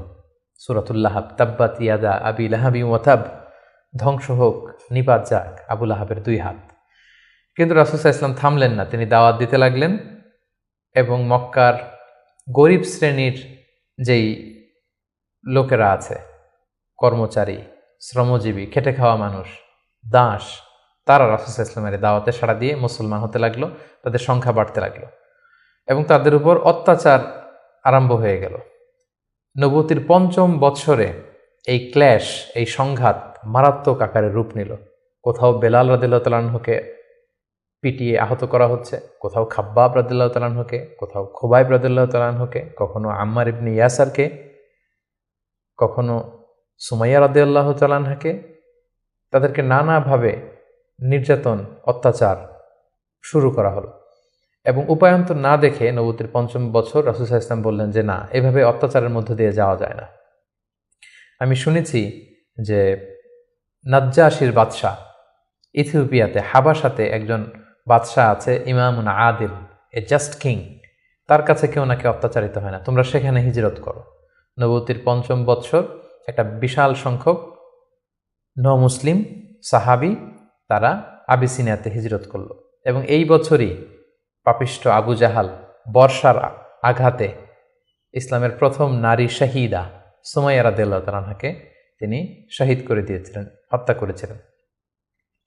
এভাবে খুব কঠিন মুহূর্ত যখন যাচ্ছিল মুসলিমদের উপর, নমুসলিমদের একটা অংশ আবিসিনিয়াতে হিজরত করলো, রাসূল সাল্লাল্লাহু আলাইহি ওয়াসাল্লাম অন্যান্যদেরকে নিয়ে কষ্ট সহ্য করেও মক্কাতে অবস্থান করলেন। ঠিক ওই মুহূর্তে একটা আশার বাণী নিয়ে আসলো আমির হামজা রাসূল সাল্লাল্লাহু আলাইহি ওয়াসাল্লামের চাচার ইসলাম গ্রহণ এবং ওমরে ফারুকের ইসলাম গ্রহণ। সুবহানাল্লাহ বিহামদি। তারা যখন ইসলাম ধর্ম গ্রহণ করলো তখন মক্কার কুরাইশ একটা নড়ে চড়ে বসলো, কারণ তারা তখন পাবলিকলি কয়েকজন একসাথে মিলে দুইটা লাইন করে মিছিল দিতে শুরু করলো, আল্লাহু আকবার আল্লাহু আকবার, তাকবীর দিতে দিতে তারা কাবা পর্যন্ত গেল। এবং এই দৃশ্য যখন মক্কার কাফিররা দেখলো তখন তারা বলতে আরম্ভ করলো, না, এটাকে যে কোনো মূল্যে থামাতে হবে। রাসূল সাল্লাল্লাহু আলাইহি ওয়াসাল্লামকে তারা প্রপোজ করলো, তুমি নারী চাও মুহাম্মদ, তোমাকে আরব্য সুন্দরী নারী এনে দেব, তুমি সম্পদ চাও সম্পদ দেব, ক্ষমতা চাও ক্ষমতা দেব, কিন্তু এই নতুন যেই দাওয়াত দিচ্ছ তুমি এটা বন্ধ করো। রাসূল সাল্লাল্লাহু আলাইহি ওয়াসাল্লাম বললেন, তোমরা যদি আমার ডান হাতে লাওয়াদাউ শামসা ফি ইয়ামিনি ওয়াল খামারা ফি ইয়াসারি, ডান হাতে যদি তোমরা সূর্য এনে দাও, বাঁ হাতে যদি আমাকে চাঁদ এনে দাও, তারপরেও এই দাওয়াত থেকে, আমার এই মিশন থেকে আমি এক চুল পরিমাণে পেছনে যাব না। এবার আবু জাহেল, উতবা, শাইবা, ওয়ালিদ ইবনে মুগীরা তারা সিদ্ধান্ত নিল, না, মুহাম্মদকে থামাতে হলে আমাদেরকে অন্য স্ট্র্যাটেজিতে যেতে হবে, তাদেরকে বয়কট করতে হবে। এবং তারা তখন প্রপোজ করলো যে আমরা বয়কট করব। আবু তালেবকে বলল, আবু তালেব, তোমার ভাতিজা তোমার শেল্টারে আমাদের সমাজে বিশৃঙ্খলা তৈরি করছে, নতুন ধর্মের দাওয়াত দিচ্ছে, হয় মোহাম্মদকে আমাদের হাতে তুলে দাও, তা না হলে বয়কট, তোমাদেরকে আমরা বয়কট করতে বাধ্য হব। আবু তালেব বললেন যে না, পিতাহারা মাতাহারা মোহাম্মদকে আমি ছোটবেলা থেকে লালন পালন করেছি, আমার ভাতিজার কোনো ক্ষতি আমি হতে দিব না। তারা বয়কটের ঘোষণা দিল। তারা বলল, আমরা সবাই মিলে এই বানু হাশিমকে বয়কট করলাম, তোমাদের সাথে আমাদের কোনো বিবাহ হবে না, কোনো অর্থনৈতিক চুক্তি হবে না, আমরা কোনো পণ্য বিক্রি করব না, তোমাদের থেকে কিনবো না, কথা বলবো না, তোমাদেরকে বয়কট। 3 বছর শিআবে আবি তালেবে রাসূল সাল্লাল্লাহু আলাইহি ওয়াসাল্লামের চাচা এবং মুসলিমরা এই বয়কটের মধ্যে ছিলেন। প্রথম বছর তারা ছাগল পালতো, যেহেতু ছাগল জবাই করে খেয়েছে।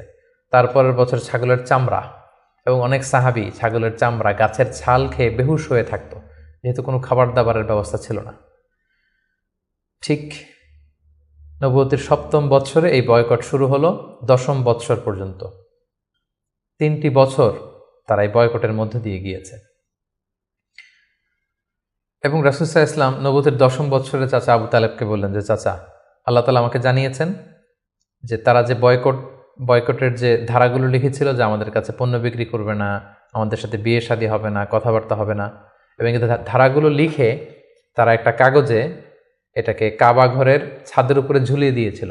রাসূল সাল্লাল্লাহু আলাইহি ওয়াসাল্লাম বললেন যে, চাচা, আপনি তাদের কাছে যান, যে বলুন যে আল্লাহ তাআলা আমাকে জানিয়েছে উই পোকা এসে তাদের ধারার প্রতিটি কথা উই পোকা খেয়ে ফেলেছে, সেখানে শুধু আল্লাহ এই শব্দটা অবশিষ্ট আছে। আমি যদি নবী না হই তাহলে তো এটা আমার পক্ষে বলা সম্ভব না। আবু তালেব যে বললেন, শোনো, আমার ভাতিজা মোহাম্মদ বলেছে যে তোমাদের ধারার প্রতিটি কথা উই পোকা খেয়ে ফেলেছে, যেটা তোমরা কাবা ঘরে লটকে রেখেছো গত 3 বছর, যাও যেয়ে দেখো। যদি দেখো মোহাম্মদ যা জানিয়েছে এটা মিথ্যা, তাহলে মোহাম্মদকে তোমাদের হাতে তুলে দেবো, আর যদি সত্য হয় তাহলে এই বয়কট তোমরা ভেঙে দিতে হবে। তারা যে তাই দেখলো, রাসূল সাল্লাল্লাহু আলাইহি ওয়াসাল্লাম যেমনটি বলেছেন, কোনো লেখা সেই নথিপত্রে নেই, শুধু আল্লাহ নামটি ছাড়া। এটা দেখে তাদের কারো কারোর মধ্যে ভয় আসলো যে না, এতটা আমাদের আত্মীয়, এরা একই বংশের লোক, একই সমাজের লোক, এটা করা ঠিক হবে না। নবুয়তের 10ম বৎসর এই বয়কটকে তারা উঠিয়ে নিল। কিন্তু তার চেয়েও দুঃখজনক ঘটনা আমাদের জন্য সামনে অপেক্ষা করছে। সেটা হচ্ছে নবুয়তের 10ম বৎসর রাসূল সাল্লাল্লাহু আলাইহি ওয়াসাল্লামের এই চাচা আবু তালেব ইন্তেকাল করলো, যিনি রাসূল সাল্লাল্লাহু আলাইহি ওয়াসাল্লামকে পলিটিক্যাল শেল্টার দিতেন। এবং রাসূল সাল্লাল্লাহু আলাইহি ওয়াসাল্লামকে ঘরে যিনি শক্তি যোগাতেন, সাহস যোগাতেন এবং ফিনান্সিয়াল সাপোর্ট দিতেন, তার সেই প্রিয়তমা স্ত্রী খাদিজা রাদিয়াল্লাহু তাআলা আনহা নবুয়তের 10ম বৎসরে চাচার ইন্তেকালের 6 মাস পরে ইন্তেকাল করলেন। রাসূল সাল্লাল্লাহু আলাইহি ওয়াসাল্লাম তখন সাউদা বিনতে জামাআ রাদিয়াল্লাহু তাআলা আনহাকে বিয়ে করলেন। আয়েশা রাদিয়াল্লাহু তাআলা আনহার সাথে বিয়ের কন্ট্রাক্ট অর্থাৎ আকদ হলো, কিন্তু সংসার শুরু হয়নি। কিন্তু এখন তো রাসূল সাল্লাল্লাহু আলাইহি ওয়াসাল্লামকে বাঁচানোর মতো কেউ নেই, শেল্টার দেওয়ার মতো কেউ নেই। এখন তো যে কেউ রাসূল সাল্লাল্লাহু আলাইহি ওয়াসাল্লামের উপর অ্যাটাক করতে পারে। তাই রাসূল সাল্লাল্লাহু আলাইহি ওয়াসাল্লাম পাশের শহর টুইন সিটি তায়েফে চলে গেলেন। তায়েফের লোকদেরকে দাওয়াত দিলেন। নবুয়তের 10ম বছরেই তিনি তায়েফে চলে গেলেন। কিন্তু আমরা তায়েফের ঘটনা জানি। To make the long story short, সেখানে তিনি রিজেক্টেড হলেন, পাথর মারা হলো, রক্তাক্ত হয়ে তিনি ফিরে আসলেন এক খেজুর বাগানের ভেতরে। ফজরের সময় তিনি যখন তেলাওয়াত করছিলেন, একদল জিন যাচ্ছিল এবং তারা রাসূল সাল্লাল্লাহু আলাইহি ওয়াসাল্লামের কণ্ঠের তেলাওয়াত শুনে জিন জাতি ঈমান এনে ফেলল। আল্লাহ তাআলা বোঝাতে চাইলেন, নবী হে, মক্কায় নির্যাতিত হয়ে তায়েফে গিয়েছেন, তায়েফে রক্তাক্ত হয়েছেন, রিজেক্টেড হয়েছেন, তায়েফের লোকের আপনার কথা শুনেনি, কিন্তু অদৃশ্য জগতের এক জাতি, জিন জাতি, আপনার এই কথা শুনে ঈমান এনে মুসলমান হয়ে গিয়েছে। সুবহানাল্লাহ। তায়েফে যখন তিনি রিজেক্টেড হলেন, এবার তিনি কোথায় যাবেন? মক্কাতে আসলে এখানে মৃত্যু অপেক্ষা করছে। তায়েফে তিনি আশ্রয় পেলেন না। এবার তিনি মক্কার অনতি দূরে দাঁড়িয়ে একজন লোককে পাঠালেন যে যাও, যে বলো যে কেউ কি নেই আমাকে শেল্টার দিবে। আমার তো এটা আমার শেকড়, জন্মভূমি, আমার বাবা দাদা সবাই এ এলাকার, আমার স্মৃতি, শৈশব কৈশোর সব এখানে। আমি তো তোমাদের সাথে কোনো খারাপ আচরণও কখনো করিনি, কাউকে ঠকাইনি, আমাকে থাকবার জন্য কি কেউ আশ্রয় দিবে না? কেউ তখন আবু জাহেল, উতবা, সাইবার ভয়ে রাসূল সাল্লাল্লাহু আলাইহি ওয়াসাল্লামকে আমান বা সিকিউরিটি দিতে রাজি হলো না। একজন লোক ছাড়া, তিনি হচ্ছেন মুতঈম ইবনে আদি। যদিও সে মুশরিক, কিন্তু রাসূল সাল্লাল্লাহু আলাইহি ওয়াসাল্লামকে শেল্টার বা আমান দেওয়ার জন্য রাজি হলো। আল্লাহর মেহেরবানি, এই মুশরিক মুতঈম ইবনে আদির শেল্টারে রাসূল সাল্লাল্লাহু আলাইহি ওয়াসাল্লাম মক্কায় ঢুকলেন, তাওয়াফ করলেন, মক্কায় থাকতে আরম্ভ করলেন। কিন্তু মক্কার পরিবেশ পরিস্থিতি মোটেও রাসূল সাল্লাল্লাহু আলাইহি ওয়াসাল্লামের অনুকূলে নয়। রাসূল সাল্লাল্লাহু আলাইহি ওয়াসাল্লাম খুব কষ্টে দিনাতিপাত করতে লাগলেন। কিছুদিন আগে চাচা হারিয়েছেন, ঘরের স্ত্রী খাদিজা রাদিয়াল্লাহু তাআলা আনহাকে হারিয়েছেন, তায়েফে যে নির্যাতিত হয়েছেন, ডানে বায়ে সামনে পেছনে সাহস যোগানোর মতো কেউ নেই। রাসূল সাল্লাল্লাহু আলাইহি ওয়াসাল্লামের হৃদয়টা ভেঙে চুরমার খান খান। ঠিক সে মুহূর্তে নবুয়তির 11তম বৎসরে রাসূল সাল্লাল্লাহু আলাইহি ওয়াসাল্লামের হৃদয়টাকে আনন্দ দিয়ে ভরে দেবার জন্য স্পেশাল মিটিংয়ে রাসূল সাল্লাল্লাহু আলাইহি ওয়াসাল্লামকে ডেকে নিলেন আল্লাহ তাআলা তার আরশে। আল্লাহ তাআলা নাজিল করলেন, সুবহানাল্লাযী আসরা বিআবদিহি লাইলাম মিনাল মাসজিদিল হারাম ইলাল মাসজিদিল আকসা। তিনি মসজিদে হারাম থেকে এক রাত্রিবেলা রাসূল সাল্লাল্লাহু আলাইহি ওয়াসাল্লামকে জিবরাইল আলাইহিস সালামের মারফত তিনি মসজিদে আকসায় নিলেন। সেখান থেকে 7 আকাশ ভ্রমণ করিয়ে আল্লাহর আরশে নিয়ে গেলেন। সুবহানাল্লাহ। সেখানে সালাত ফরজ করা হলো। রাসূল সাল্লাল্লাহু আলাইহি ওয়াসাল্লামের সাথে একান্তে আল্লাহ তাআলা কথোপকথন করলেন। রাসূল সাল্লাল্লাহু আলাইহি ওয়াসাল্লামের মন ভালো করে দিলেন। মেরাজ থেকে তিনি ফিরে আসলেন, কিন্তু এখন যাবেন কোথায়? মক্কায় তো থাকার পরিবেশ নেই। তখন তিনি ওনার গ্লোবাল নেভিগেশন এটা বাড়ানোর জন্য ট্রাই করলেন যে ফরেন লোক আমি পাই কিনা, যে বিদেশে কোথাও যেয়ে থাকা যায় কিনা প্রবাসে। রাসূল সাল্লাল্লাহু আলাইহি ওয়াসাল্লাম তখন হজের মৌসুমটাকে বেছে নিলেন, কারণ হজে মক্কায় হাজার হাজার লোক চারদিক থেকে আসতো এবং হজের মৌসুমগুলোতে আবু জাহেল, উতবা, সাইবা, ওয়ালিদ ইবনে মুগীরা তারা মক্কায় প্রবেশের যে প্রধান ফটক বা গেটে সেখানে দাঁড়িয়ে হাজিদেরকে বলতো, খবরদার, মক্কার যেখানে মনে চায় যাও, মানাসিকুল হজ পালন করো, কিন্তু মক্কায় একজন পাগল আছে, তার নাম মুহাম্মদ, তার কাছে যেও না, সে এমন কথা বলবে তোমাকেও পাগল বানায় ফেলবে। আমরা জানি যে আল ইনসানু হারিসুন আলা মা মুনিআ, মানুষকে যেটা থেকে বারণ করা হয় মানুষের সেটার ব্যাপারে আগ্রহ থাকে বেশি। সবাই তখন মক্কায় যে খুঁজতে আরম্ভ করলো যে কে এই মুহাম্মদ। যারাই রাসূল সাল্লাল্লাহু আলাইহি ওয়াসাল্লামের কাছে আসতো, রাসূল সাল্লাল্লাহু আলাইহি ওয়াসাল্লাম তাদেরকে আল্লাহ নাজিল করা কোরআন তেলাওয়াত শোনায় দিতেন এবং রাসূল সাল্লাল্লাহু আলাইহি ওয়াসাল্লামের কণ্ঠে কোরআন তেলাওয়াত শুনে এরকম অনেক ভিনদেশী মুসলমান হয়ে গিয়েছিল। সুবহানাল্লাহ বিহামদিহি। কিন্তু রাসূল সাল্লাল্লাহু আলাইহি ওয়াসাল্লামের তো একটা সেটেলমেন্ট লাগবে। কোথায় যাবেন তিনি? তিনি মিনাতে এবং আকাবাতে খুঁজতে আরম্ভ করলেন। নবুয়তির 11তম বৎসরে খুঁজতে খুঁজতে হঠাৎ মিনার একটা টেন্টে, তাঁবুতে তিনি ঢুকলেন। 6 জন লোক সেখানে বসা। রাসূল সাল্লাল্লাহু আলাইহি ওয়াসাল্লাম জিজ্ঞেস করলেন, তোমরা কারা? তারা বলল, আমরা খাজরাজ গোষ্ঠীর মানুষ, ইয়াসরিব আমাদের বাড়ি। মদিনার পুরো নাম ছিল ইয়াসরিব। তাদের সংখ্যা ছিল মাত্র 6 জন। সুবহানাল্লাহ। আসলে পৃথিবীতে যত বড় কাজ হয়েছে, যত বিপ্লব হয়েছে, এগুলো কিন্তু হয়েছে সামান্য কয়েকজন লোক থেকে শুরু হয়েছে, পরে একটা বিপ্লবের রূপ নিয়েছে। এই যে দেখেন ইমানের বীজ আল্লাহ তাআলা কিভাবে এই 6 জন লোকের মাধ্যমে মদিনাতে পৌঁছাবে। রাসূল সাল্লাল্লাহু আলাইহি ওয়াসাল্লাম বললেন, তোমরা খাজরাজের 6 জন? কোন খাজরাজ, কোন ইয়াসরিব? ওই যে ইয়াসরিবের পাশে ইহুদিরা বাস করে? তারা বললেন হ্যাঁ। রাসূল সাল্লাল্লাহু আলাইহি ওয়াসাল্লাম বললেন, তোমাদের কি কিছু সময় হবে, আমি তোমাদের কিছু শোনাবো? তারা বললেন হ্যাঁ, শোনান। রাসূল সাল্লাল্লাহু আলাইহি ওয়াসাল্লাম কোরআনের আয়াত তেলাওয়াত করলেন। তারা যতই শুনতে লাগলো অভিভূত হতে লাগলো, মোহিত হতে লাগলো। রাসূল সাল্লাল্লাহু আলাইহি ওয়াসাল্লামের হাতে হাত রেখে শাহাদা পড়ে তারা মুমিন হয়ে গেল। এবং রাসূল সাল্লাল্লাহু আলাইহি ওয়াসাল্লাম বললেন, যাও, তোমরা এই কোরআনের কথা, আমি যে নবী, আমি যে শেষ নবী, এই কথা তোমাদের লোকালয়ে, তোমাদের জনপদে যেয়ে তোমরা বলো। এবং তারা যে ইয়াসরিবে ফিরে যে আরও 6 জনকে নিয়ে পরের বছর আসলো, নবুতির 12তম বৎসর। রাসূল সাল্লাল্লাহু আলাইহি ওয়াসাল্লাম খুঁজে খুঁজে হাজিদের তাঁবু খুঁজে খুঁজে সেই 12 জনের তাঁবুতে গেলেন এবং তারা 12 জন রাসূল সাল্লাল্লাহু আলাইহি ওয়াসাল্লামের হাতে হাত রেখে একটা শপথ করেছিলেন। এটাকে বলা হয় বাইআতুল আকাবা আল উলা, আকাবার প্রথম শপথ। মিনার পাশেই যে পাহাড় বেষ্টিত এরিয়া, এটাকে আকাবা বলে। এই আকাবার প্রথম শপথে 12 জন তারা রাসূল সাল্লাল্লাহু আলাইহি ওয়াসাল্লামের হাতে হাত রেখে শপথ করলো যে, নবী আপনি যা বলেন আমরা তাই শুনবো, আপনি যে আদেশ দেন সেটাই আমরা মাথা পেতে নেব। রাসূল সাল্লাল্লাহু আলাইহি ওয়াসাল্লাম খুশি হলেন, তার হৃদয়ে আশার সঞ্চার হলো যে না, হয়তো ইয়াসরিবে আমি চলে যেতে পারবো। এবং এই 12 জনকে সাথে করে রাসূল সাল্লাল্লাহু আলাইহি ওয়াসাল্লাম মক্কার একজন নমুসলিম সাহাবীকে পাঠালেন, যার নাম হচ্ছে মুসআব। বললেন যে মুসআব, তুমি অন বিহাফ অফ মি, কোরআনের আয়াতগুলো, ইসলামের যে বিধানগুলো এসেছে এগুলো এই 12 জনের সাথে তুমি ইয়াসরিবে চলে যাও as a brand ambassador of Islam. ইসলামের প্রথম অ্যাম্বাসেডর হিসেবে তিনি মক্কা থেকে মদিনায় গিয়েছিলেন। এবং মুসআব ছিলেন খুব ড্যাশিং চেহারার একজন সাহাবী। তার আতরের ঘ্রাণ, যে দামি পারফিউম তিনি ইউজ করতেন, এটা শুকে এই ঘ্রাণ যারা পেয়েছে তারা বিমোহিত হয়েছে সবসময়। দেখেন, একজন দায়ীর কোয়ালিটি কিন্তু এটা, তাকে খুব স্মার্ট হতে হবে। এবং রাসূল সাল্লাল্লাহু আলাইহি ওয়াসাল্লামের খুব চমৎকার সিলেকশন, তিনি মুসআব ইবনে উমাইরকে এই কাজের জন্য সিলেক্ট করেছেন। এই 12 জনকে নিয়ে মুসআব রাদিয়াল্লাহু তাআলা আনহু তিনি ইয়াসরিবে ফিরে গেলেন এবং তিনি অল্প কিছুদিনের ব্যবধানে কয়েকশো মানুষকে মুসলিম বানিয়ে ফেললেন। সুবহানাল্লাহ বিহামদি, ইসলামের বাণী তিনি প্রচার করে ফেললেন।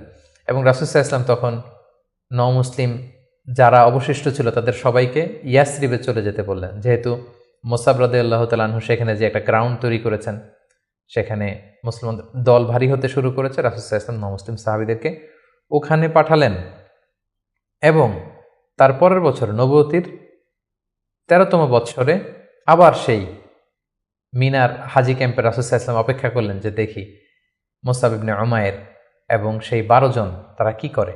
তারা 13তম বৎসরে 75 জন নিয়ে 75% তারা নিয়ে রাসূল সাল্লাল্লাহু আলাইহি ওয়াসাল্লামের হাতে বায়াত গ্রহণ করেছিলেন। এবং সম্মানিত সুধী, এবারের বায়াতটা ছিল পলিটিক্যাল বাইয়া।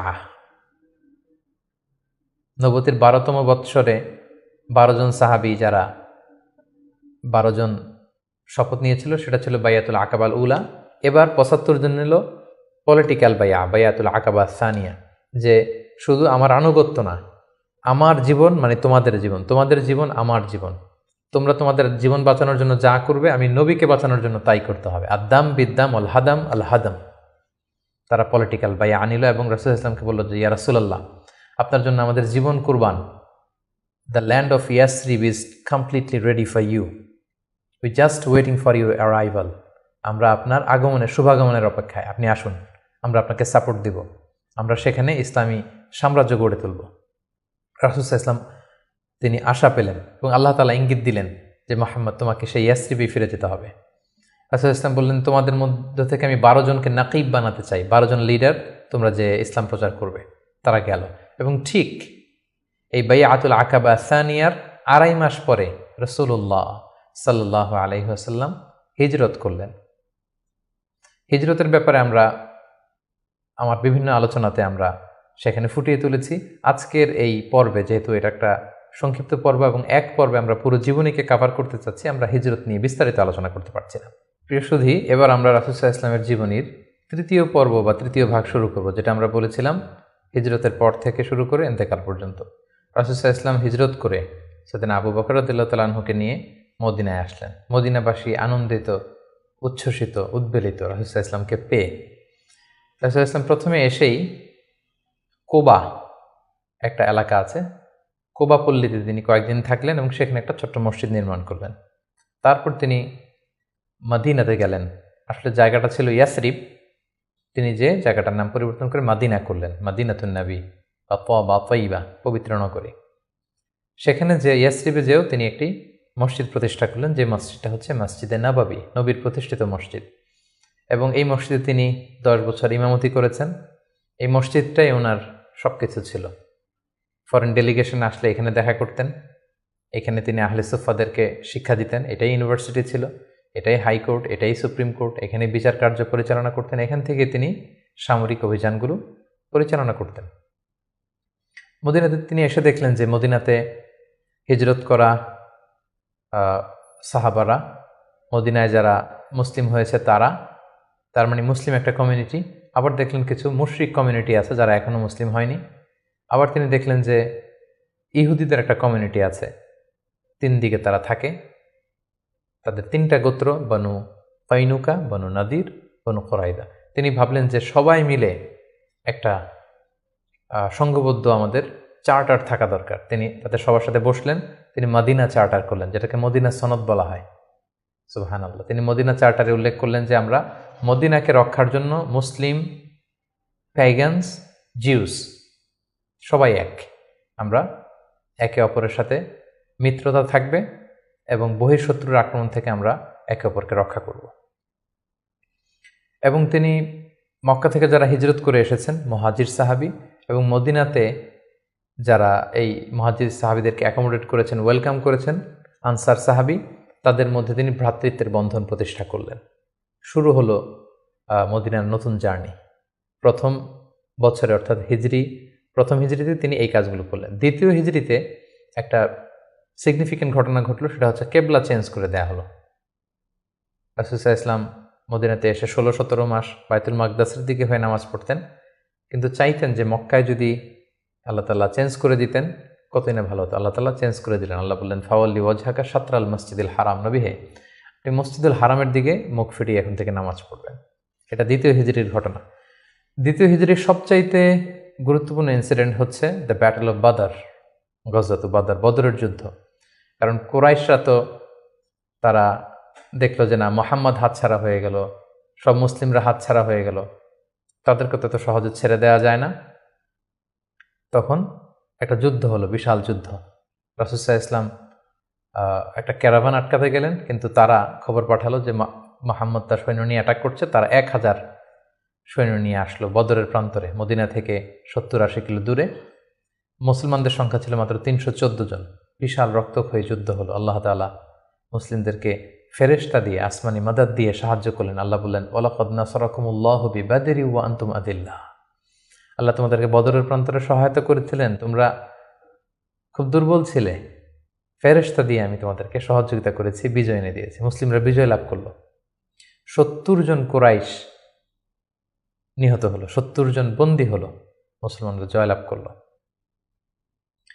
দ্বিতীয় হিজরির আরেকটা ইনসিডেন্ট হচ্ছে, আমি বলেছি যে 3টা জিউস ট্রাইব, ইহুদি গোত্র ছিল। এর মধ্যে একটা গোত্র কাইনুকা, তারা এক মুসলিম নারীকে তার শ্লীলতাহানি করে এবং তারা চুক্তি ভঙ্গ করে। পরে রাসূল সাল্লাল্লাহু আলাইহি ওয়াসাল্লাম তাদেরকে অবরোধ করলেন এবং মদিনা থেকে বের করে দিলেন, এক্সাইল দিলেন, নির্বাসন। কারণ কি ছিল? তারা চুক্তি ভঙ্গ করেছে। রাসূল সাল্লাল্লাহু আলাইহি ওয়াসাল্লাম কখনো আগ বাড়িয়ে কারোর সাথে বিরোধিতায় জড়াননি, শান্তি নষ্ট করেননি। তিনি মদিনায় যে একটা শান্তিময় সাম্রাজ্য গঠন করবার জন্য মদিনা চার্টার করেছেন, মদিনা সনদ আমরা যেটা বলেছি। কিন্তু সর্বপ্রথম এটা ভঙ্গ করলো কারা? বনু কাইনুকা নামে যে ইহুদি গোত্র আছে তারা। ফলে রাসূল সাল্লাল্লাহু আলাইহি ওয়াসাল্লাম তাদেরকে নির্বাসন দিলেন। এবং দ্বিতীয় হিজরিতে রোজার বিধান এবং জাকাতের বিধানকে ফরজ করা হলো। তৃতীয় হিজরির সবচেয়ে গুরুত্বপূর্ণ ঘটনা হচ্ছে উহুদের যুদ্ধ। কারণ 1 বছর আগে দ্বিতীয় হিজরিতে কুরাইশদের 70 জন নিহত হয়েছে, 70 জন বন্দী হয়েছে। তাদের যেই ক্ষত, ঘা, এটা শুকায়নি। সেটা শোধ নেওয়ার জন্য, প্রতিশোধ নেওয়ার জন্য তারা আসলো 3000 সৈন্য নিয়ে। মুসলিমরা ছিল মাত্র 1000। ইনিশিয়ালি রাসূল সাল্লাল্লাহু আলাইহি ওয়াসাল্লামের কিছু দিক নির্দেশনা অমান্য করার কারণে মুসলিমরা পরাজিত হতে আরম্ভ করলো, কিন্তু শেষের দিকে তারা আবার যুদ্ধে একটা ব্যালেন্স তৈরি করলো। কিন্তু তারপরেও 70 জন মুসলিম এই যুদ্ধে শহীদ হয়েছেন। এবং রাসূল সাল্লাল্লাহু আলাইহি ওয়াসাল্লাম তার প্রিয়তম চাচা হামজা ইবনে আব্দুল মুত্তালিব, যাকে সাইয়্যিদুশ শুহাদা ঘোষণা দেওয়া হয়েছে, এবং যে মুসআব ইবনে উমাইরকে দ্য ফার্স্ট অ্যাম্বাসেডর করে তিনি পাঠিয়েছিলেন, এই যুদ্ধে তিনিও শহীদ হয়েছেন। 70 জন সাহাবীকে রাসূল সাল্লাল্লাহু আলাইহি ওয়াসাল্লাম হারিয়েছেন সেই যুদ্ধে। তৃতীয় হিজরিতে রাসূল সাল্লাল্লাহু আলাইহি ওয়াসাল্লাম হাফসা রাদিয়াল্লাহু তাআলা আনহাকে বিয়ে করেন, জাইনাব বিনতে খুজাইমাকে বিয়ে করেন। এবং তৃতীয় হিজরি সনে ফাতিমা রাদিয়াল্লাহু তাআলা আনহা, আলী রাদিয়াল্লাহু তাআলা আনহার ঘরকে উজালা করে রাসূল ইসলামের প্রথম নাতি হাসান রাদিয়াল্লাহু তাআলা আনহু জন্মগ্রহণ করেছিলেন। চতুর্থ হিজরির একটা মর্মান্তিক ঘটনা হচ্ছে বীরে মাউনার ঘটনা। নজদ থেকে কিছু লোক এসে রাসূল ইসলামকে বললেন, আপনি কিছু সাহাবাকে, কারি সাহাবাকে, হাফেজ সাহাবাদেরকে আমাদের সাথে পাঠান, তারা নজদে এসে আমাদেরকে ইসলাম শিখাবে। রাসূল ইসলাম 70 জন কারি সাহাবাকে বিশ্বাস করে পাঠিয়েছিলেন যে তাদেরকে নিয়ে যাও, তারা ইসলাম শিখাবে, কিন্তু তারা বিশ্বাসঘাতকতা করে এই সাহাবীদেরকে হত্যা করেছিল। এটা বীরে মাউনার ঘটনা। রাসূল ইসলাম অত্যন্ত মর্মাহত হয়েছিলেন। এবং 4th হিজরির আরেকটা ঘটনা হচ্ছে যে বনু নাদির, ইহুদিদের যে দ্বিতীয় গোষ্ঠী, বনু নাদিরকে রাসূল ইসলাম নির্বাসন দিয়েছিলেন, মদিনা থেকে বের করে দিয়েছিলেন। কারণ কি? একই ঘটনা, বিশ্বাসঘাতকতা, দ্য ট্রেচারি, বিশ্বাসঘাতকতার কারণে। রাসূল ইসলাম আবু বকর ওমর ফারুককে নিয়ে রক্তপণ কালেকশন করবার জন্য সেখানে গিয়েছিলেন এবং তারা বলল যে হ্যাঁ, আমরা এটাতে অংশগ্রহণ করবো, আপনি আসুন। কিন্তু তারা প্ল্যান করে রেখেছিল যে রাসূল ইসলামকে এমন একটা ঘরের নিচে বসাবেন যেই ঘরের উপর থেকে একজন ইহুদি বড় একটা পাথরের খণ্ড রাসূল ইসলামের মাথায় নিক্ষেপ করবেন, যাতে রাসূল ইসলাম সেখানে নিহত হন। এই প্ল্যান করে রাসূল ইসলামকে ঠিক ওই লোকেশনে যখন ডাকলেন, রাসূল ইসলাম যাচ্ছিলেন, ইন দ্য মিন টাইম আল্লাহ তাআলা রাসূল ইসলামকে সব জানিয়ে দিলেন তাদের কনস্পাইরেসি। জিবরাইল আলাইহিস সালাম বললেন, ইয়া রাসূলুল্লাহ, এই মুহূর্তে এখান থেকে আপনি চলে যান মদিনায়। মদিনায় আসলেন, এসে বিশাল বাহিনী গঠন করে বনু নাদিরকে তিনি ঘেরাও করলেন এবং তাদেরকে এই এলাকা থেকে উৎখাত করলেন এই বিশ্বাসঘাতকতার কারণে। যেহেতু মদিনা চার্টার ছিল একে অপরের শুভ কামনা করবে, শুভাকাঙ্ক্ষী হবে, মিত্র হিসেবে কাজ করবে, কিন্তু তারা রাসূল সাল্লাল্লাহু আলাইহি ওয়াসাল্লামকে হত্যার ষড়যন্ত্র করেছিল। তাদেরকে রাসূল সাল্লাল্লাহু আলাইহি ওয়াসাল্লাম এখান থেকে বের করে দিলেন। এবং 4th হিজরিতে মদকে আল্লাহ তাআলা হারাম ঘোষণা করলেন। এটা ছিল একটা গুরুত্বপূর্ণ ঘটনা। 5ম হিজরিতে অনেকগুলো ঘটনা ঘটেছে, এর মধ্যে অন্যতম হচ্ছে বনু মুস্তালিকের যুদ্ধ হয়েছিল। তারা রাসূল সাল্লাল্লাহু আলাইহি ওয়াসাল্লামকে অতর্কিত আক্রমণ করতে চেয়েছিল, রাসূল সাল্লাল্লাহু আলাইহি ওয়াসাল্লাম আগেই তাদেরকে আক্রমণ করে এলাকা দখল করলেন। এবং সেখান থেকে ফিরে আসবার সময় ইফকের যে ঘটনা আমরা জানি, আম্মাজান আয়েশা রাদিয়াল্লাহু তাআলা আনহাকে অপবাদ দেয়া হয়েছিল। সফওয়ান ইবনে মুআত্তাল রাদিয়াল্লাহু তাআলা আনহুর সাথে তার অবৈধ সম্পর্ক আছে বলে মুনাফিকরা ছড়িয়ে দিয়েছিল, নাউযুবিল্লাহ। এবং আল্লাহ তাআলা আরশের উপর থেকে তিনি আম্মাজান আয়েশার পবিত্রতা ঘোষণা করেছেন। সুবহানাল্লাহি ওয়া বিহামদিহি। এই ঘটনা 5ম হিজরিতে ঘটেছিল। এবং 5ম হিজরির সবচেয়ে ভয়ানক ঘটনা হচ্ছে আহজাবের যুদ্ধ বা খন্দকের যুদ্ধ। ইহুদি 2টা গোষ্ঠী তারা যখন মদিনা থেকে নির্বাসিত হলো তাদের বিশ্বাসঘাতকতার কারণে, তারা যে কুরাইশদের লিডারদেরকে ফুসলাতে লাগলো, গাতাফান গোত্রের লিডারদেরকে ফুসলাতে লাগলো, আরবদেরকে ফুসলাতে লাগলো যে মুহাম্মদ কিন্তু তার দলবল নিয়ে দিনকে দিন শক্তিশালী হচ্ছে, এখনই সময়। এবছর যদি আমরা তাকে অ্যাটাক করে পরাহত করতে না পারে আমরা আটকাতে পারবো না। ফুসলাতে ফুসলাতে প্রভোগ করতে করতে তারা 10,000 সৈন্য জমা করলো এবং তারা প্ল্যান করলো যে আমরা 10,000 অ্যাটাক করব। আর ইহুদিদের একটা গোত্র ছিল বনু কুরাইজা, তারা এখনো পর্যন্ত কোনো চুক্তি ভঙ্গ করেনি, ফলে আপ আনটিল দ্যাট টাইম তাদের সাথে রাসূল সাল্লাল্লাহু আলাইহি ওয়াসাল্লামের সুসম্পর্ক ছিল এক ধরনের।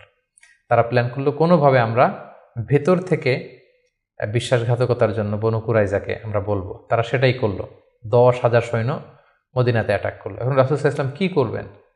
এই ছোট্ট বাহিনী নিয়ে তো 10,000 শক্তিশালী বাহিনীকে সামলানো সম্ভব নয়। রাসূল সাল্লাল্লাহু আলাইহি ওয়াসাল্লাম মিটিং করলেন, কনসাল্ট করলেন। সালমান আল ফারিসি তিনি বললেন যে আমরা আমাদের পারস্যে যুদ্ধের অনেকগুলো মাধ্যমের একটা মাধ্যম হচ্ছে ট্রেঞ্চ খনন করি, পরীক্ষা খনন করি। বিশাল মদিনার চারদিকে বিশাল গর্ত করে আমরা এমন পরীক্ষা খনন করব ফলে আর মদিনাতে আসতেই পারবে না। আসতে হলে আগে মই দিয়ে নিচে নামতে হবে, তারপরে আবার মই দিয়ে উপরে উঠতে হবে। এই মুহূর্তে আমরা তীর মেরে তাদেরকে নাস্তানাবুদ করতে পারবো। রাসূল ইসলাম রাজি হলেন। কয়েক কিলোমিটার ব্যাপী মদিনার 2 দিকে এক পাশ থেকে আরেক পাশে বিশাল পরীক্ষা খনন করলেন সব সাহাবা। রাসূল ইসলাম নিজেও এই পরীক্ষা খননের কাজে অংশগ্রহণ করলেন। 10,000 সৈন্যবাহিনী আসলো। তারা ভেতর থেকে বনু কুরাইজাকে বিশ্বাসঘাতকতার জন্য উদ্বুদ্ধ করলো। তারা রাজি হচ্ছিল না, অবশেষে রাজি হলো। রাসূল ইসলাম আল্লাহ সাহায্য চাইলেন যে আল্লাহ, ভেতর থেকে যদি বনু কুরাইজা বিশ্বাসঘাতকতা করে অ্যাটাক করে, বাইরে থেকে ওরা যদি আসে, আমরা তো শেষ হয়ে যাব। আল্লাহ তাআলা এমন তুফান দিলেন, এমন বাতাস দিলেন, এমন ঠান্ডা আবহাওয়া দিলেন, 10,000 সৈন্য, অস্ত্র শস্ত্রে সজ্জিত সৈন্য নাস্তানাবুদ হয়ে লণ্ডভণ্ড হয়ে কে কোথায় গেল, কাদের তাবু ভেঙে কে কোন দিকে ছুটলো তারা নিজেরাও টের পেল না। এভাবে আল্লাহ তাআলা এই কনফেডারেটস, এই বিশাল বাহিনীর হাত থেকে রাসূল সাল্লাল্লাহু আলাইহি ওয়াসাল্লামকে মদিনাবাসীকে রক্ষা করলেন। রাসূল সাল্লাল্লাহু আলাইহি ওয়াসাল্লাম এবার তলোয়ার নামিয়ে ফেলতে চাইলেন। জিবরাইল আলাইহিস সালাম বললেন, হে রাসূলুল্লাহ, আপনি যুদ্ধ শেষ করেছেন, আমরা তো করিনি। বনু কুরাইজার কথা কি ভুলে গেছেন? ইহুদিদের যে একটা ট্রাইব, যারা বিশ্বাসঘাতকতা করলো তাদেরকে অ্যাটাক করুন। রাসূলুল্লাহ সাল্লাল্লাহু আলাইহি সাল্লাম ৫ম হিজরিতে এবার বনু কুরাইজাকে অ্যাটাক করলেন। পরে তারা বাধ্য হলো তাদের মিত্র সাদ বিন মুআজ রাদিয়াল্লাহু তাআলা আনহু যেটা বলবে এটাই ফয়সালা হবে। দীর্ঘদিন তারা রাসূল সাল্লাল্লাহু আলাইহি ওয়াসাল্লাম তাদেরকে চারদিক থেকে ঘেরাও করে রাখলো। পরে সাদ বিন মুআজ বললেন যে এটা বড় বিশ্বাসঘাতকতা, তাদের এই বিশ্বাসঘাতকতা যদি সফল হতো আমরা সবাই মারা যেতাম। সো আমার রায় হচ্ছে তাদের এই বিশ্বাসঘাতকতার শাস্তি হতে হবে অনেক বড়। তাদের মধ্য থেকে যারা মুসলিমদের বিরুদ্ধে তলোয়ার ধরেছে তাদেরকে এক্সিকিউশন করা হবে, তাদের নারীদেরকে বন্দী করা হবে। রাসূল সাল্লাল্লাহু আলাইহি ওয়াসাল্লাম সাদ বিন মুআজের এই পরামর্শকে মেনে নিলেন, এই রায়কে মেনে নিলেন। ষষ্ঠ হিজরিতে রাসূলুল্লাহ সাল্লাল্লাহু আলাইহি সাল্লাম তিনি স্বপ্ন দেখলেন যে তিনি উমরা করছেন, এবং আমরা জানি নবীদের স্বপ্ন হচ্ছে ওহী। তিনি সাহাবীদের কাছে স্বপ্নের কথা জানালেন। ১৪০০ সাহাবীকে নিয়ে তিনি উমরা করতে গেলেন। কিন্তু আমরা জানি যে উমরা করতে যেতে হবে মক্কায়। মক্কায় তো শত্রুর বসবাস, কুরাইশরা। তারা রাসূল সাল্লাল্লাহু আলাইহি ওয়াসাল্লামকে ঢুকতে দিল না। সাহাবারা বললেন, ইয়া রাসূলুল্লাহ, যুদ্ধের ঘোষণা দিন, আমরা যুদ্ধ করব। রাসূল সাল্লাল্লাহু আলাইহি ওয়াসাল্লাম বললেন, আমি যুদ্ধ করতে আসিনি, আমি উমরা করতে এসেছি। তখন সেখানে রাসূল সাল্লাল্লাহু আলাইহি ওয়াসাল্লাম তাদের সাথে একটা ট্রিটি করলেন, পিস ট্রিটি, যেটাকে ঐতিহাসিকরা হুদায়বিয়া সন্ধি বলা হয়। এটা ষষ্ঠ হিজরির জিলকদ মাসে হয়েছিল। সেখানে ট্রিটিতে বলা হয়েছে যে এবছর মুসলমানরা উমরা করতে পারবে না, ফিরে যাবে উমরা ছাড়াই। আগামী বছর আমরা সুযোগ দিব, তবে মাত্র 3 দিনের জন্য আসবে, কোনো অস্ত্র ছাড়া উমরা করে চলে যাবে। সাহাবীরা এটা মানতেই চাচ্ছিলেন না। রাসূল সাল্লাল্লাহু আলাইহি ওয়াসাল্লাম বললেন যে থামো, আমরা এটাতেই রাজি। এবং তারা আরও কিছু ধারা দিল এই সন্ধির, যে মক্কা থেকে কেউ যদি মদিনাতে যায় মুসলিম হয়ে, মদিনাবাসী তাদেরকে ফেরত দিতে হবে। কিন্তু মদিনা থেকে কেউ মক্কায় আসলে মক্কাবাসী ফেরত দিতে বাধ্য থাকবে না। আর দুই পক্ষের সাথে যে কেউ অ্যালায়েন্স করতে পারবে। ফলে বনু খুজা গেল রাসূল সাল্লাল্লাহু আলাইহি ওয়াসাল্লামের পক্ষে, বনু বকর গেল কুরাইশদের পক্ষে। এভাবে হুদায়বিয়ার সন্ধিটি হলো। সাহাবারা কেউ মানতে পারল না। রাসূল সাল্লাল্লাহু আলাইহি ওয়াসাল্লাম বললেন, সন্ধি স্বাক্ষরিত হয়ে গিয়েছে, সবাই মাথার চুল হলক করে হালাল হয়ে যাও, আমরা এখন মদিনায় ফিরে যাব। কেউ হালাল হচ্ছিল না। পরে উম্মে সালামা রাদিয়াল্লাহু তাআলা আনহার পরামর্শে রাসূল সাল্লাল্লাহু আলাইহি ওয়াসাল্লাম নিজেই তার পশু জবাই করলেন, নিজের মাথা নিজে হাল্লাক দিয়ে তিনি মাথা মুন্ডন করলেন। ফলে সবাই সেটি করল। সাহাবীদের কাছে মনে হচ্ছিল যে এটা একটা অপমান। ১৪০০ সাহাবী মুসলিম, সাদা এহরামের কাপড় পরে আমরা আসলাম, কিন্তু আমাদেরকে ঢুকতে দেয়া হলো না। রাসূল সাল্লাল্লাহু আলাইহি ওয়াসাল্লাম বললেন, না, এই সন্ধি আল্লাহ তাআলা বলেছেন যে ইন্না ফাতাহনা আলাকা ফাতহাম মুবিনা, নবী হে, তোমাদেরকে আমি বিজয় দিব। এবং চূড়ান্ত বিজয়ের জন্য এই সন্ধিটা গুরুত্বপূর্ণ ছিল।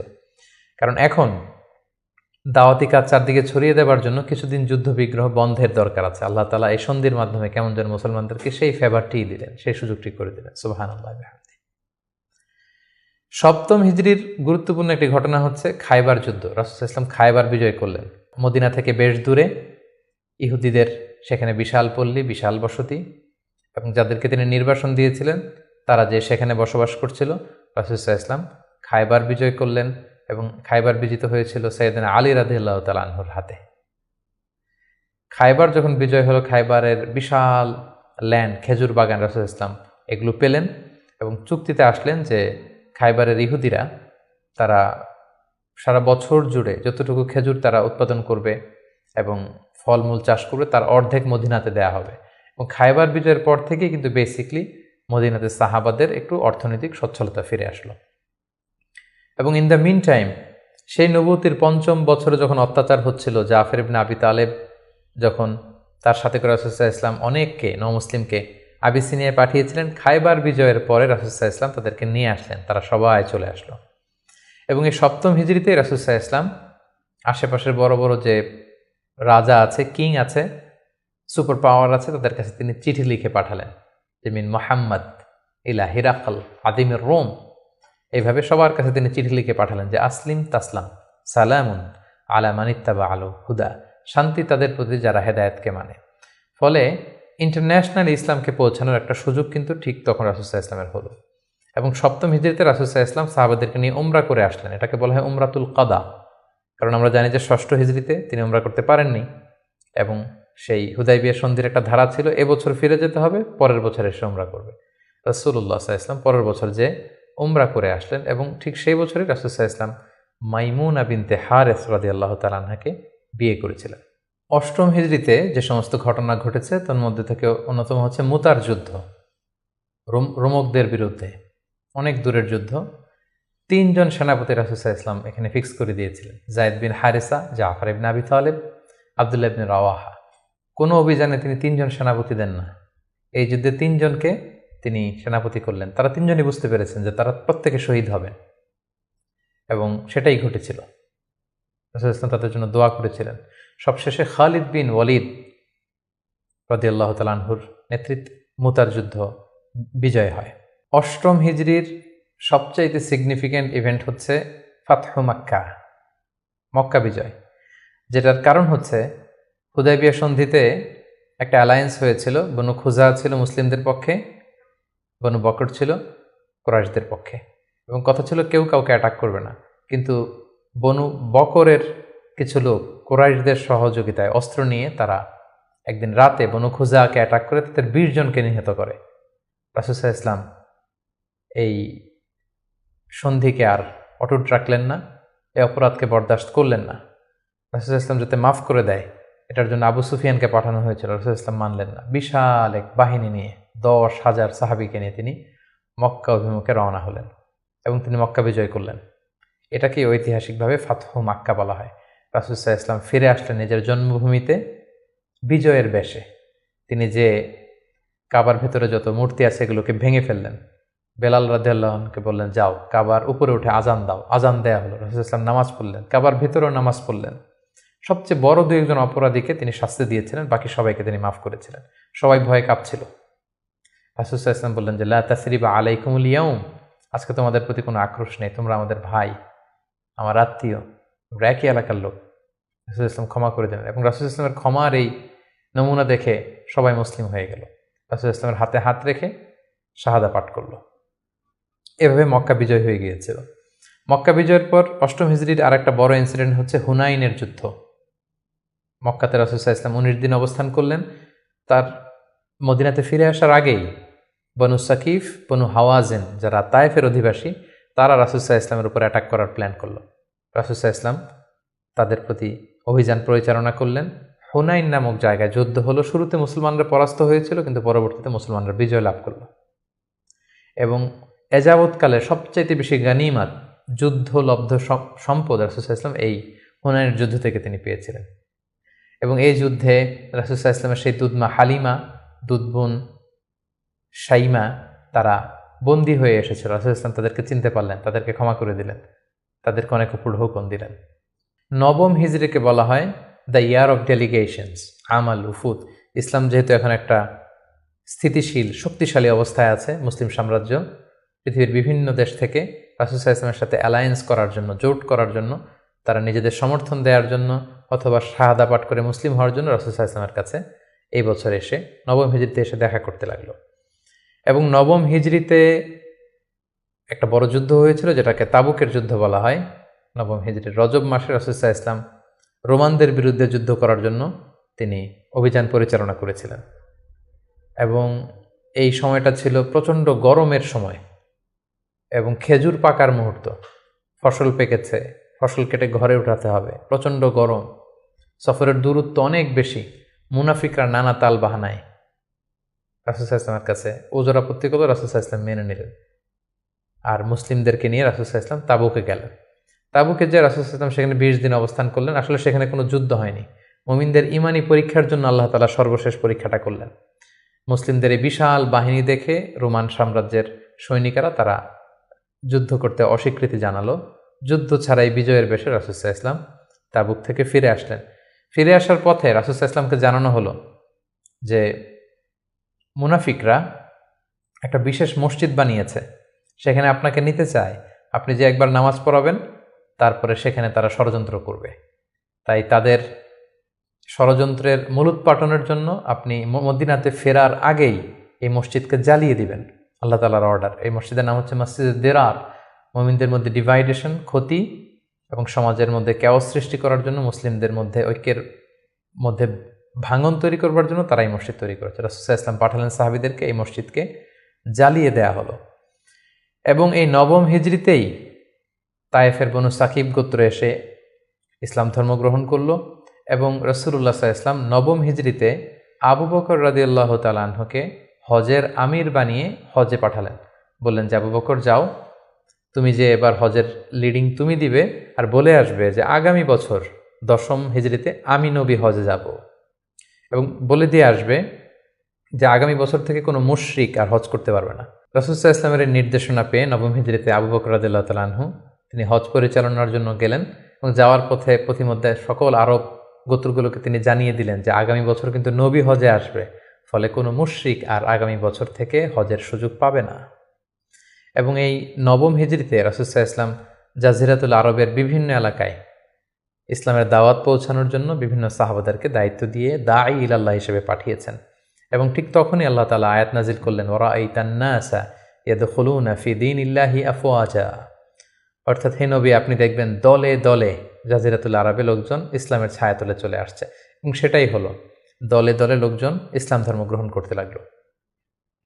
10ম হিজরিতে রাসূল সাল্লাল্লাহু আলাইহি ওয়াসাল্লাম মুআয ইবনে জাবালকে আলী রাদিয়াল্লাহু তাআলা আনহুকে ইয়ামানে পাঠালেন, খালিদ বিন ওয়ালিদকে নাজরানে পাঠালেন, এবং 10ম হিজরিতে রাসূল সাল্লাল্লাহু আলাইহি ওয়াসাল্লাম হজে বের হলেন।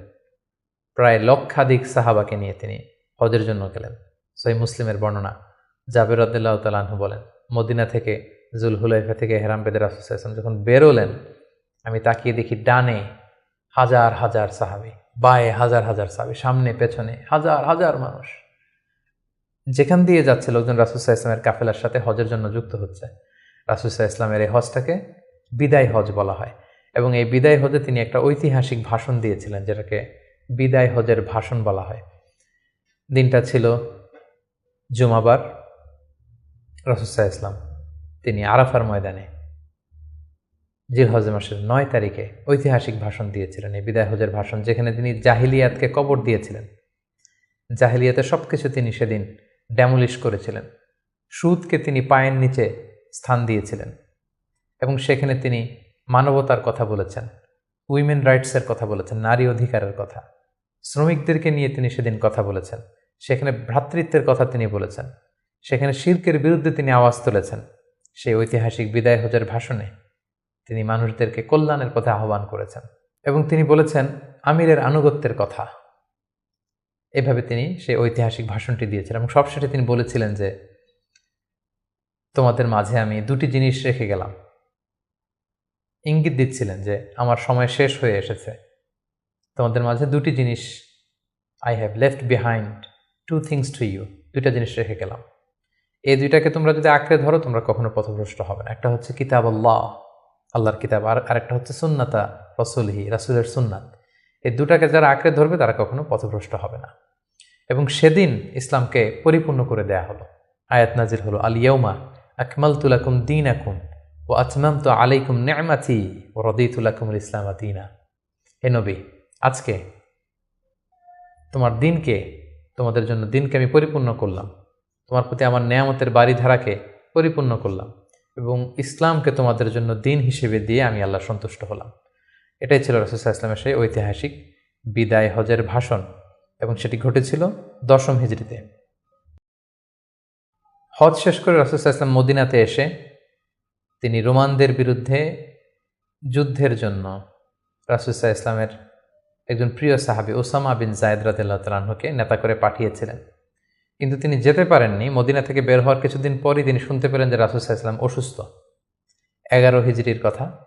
রাসূল সাল্লাল্লাহু আলাইহি ওয়াসাল্লাম অত্যন্ত অসুস্থ হয়ে পড়লেন, এবং সেই অসুস্থতা থেকে তিনি আর সুস্থ হয়ে উঠলেন না, এবং সেই অসুস্থতার কারণে রাসূল সাল্লাল্লাহু আলাইহি ওয়াসাল্লাম ইন্তেকাল করলেন। হিজরি 11 সনে রবিউল আউয়াল মাসের 12 তারিখ সোমবার রাসূলুল্লাহ সাল্লাল্লাহু আলাইহি ওয়াসাল্লাম এই পৃথিবী থেকে বিদায় নিলেন, এবং তিনি আম্মাজান আয়েশা রাদিয়াল্লাহু তাআলা আনহার কোলের মধ্যে মাথা রেখে আম্মাজান আয়েশা রাদিয়াল্লাহু তাআলা আনহার ঘরের ভেতরে তিনি ইন্তেকাল করেছিলেন।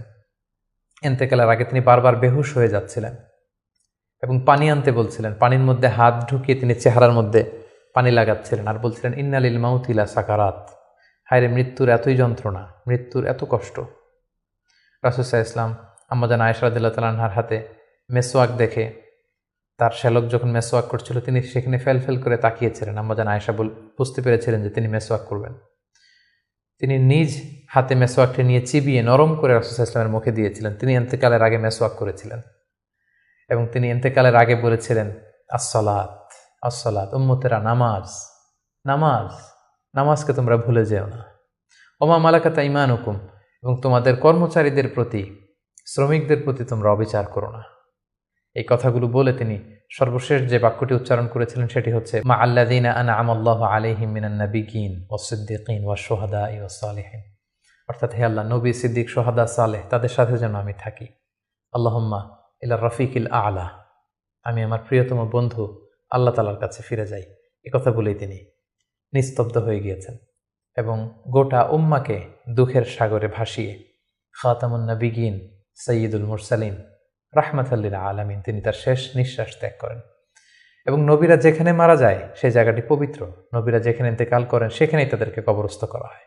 রাসূল সাল্লাল্লাহু আলাইহি ওয়াসাল্লামকে আম্মাজান আয়েশা রাদিয়াল্লাহু তাআলা আনহার ঘরেই কবরস্থ করা হয়েছে এবং আজও মসজিদে নববীর পাশে সবুজ মিম্বারের নিচে পেয়ারা নবী আল্লাহর হাবিব সাল্লাল্লাহু আলাইহি ওয়াসাল্লাম মাহমুদ রাসূলুল্লাহ সাল্লাল্লাহু আলাইহি সাল্লাম সেখানে শায়িত আছেন।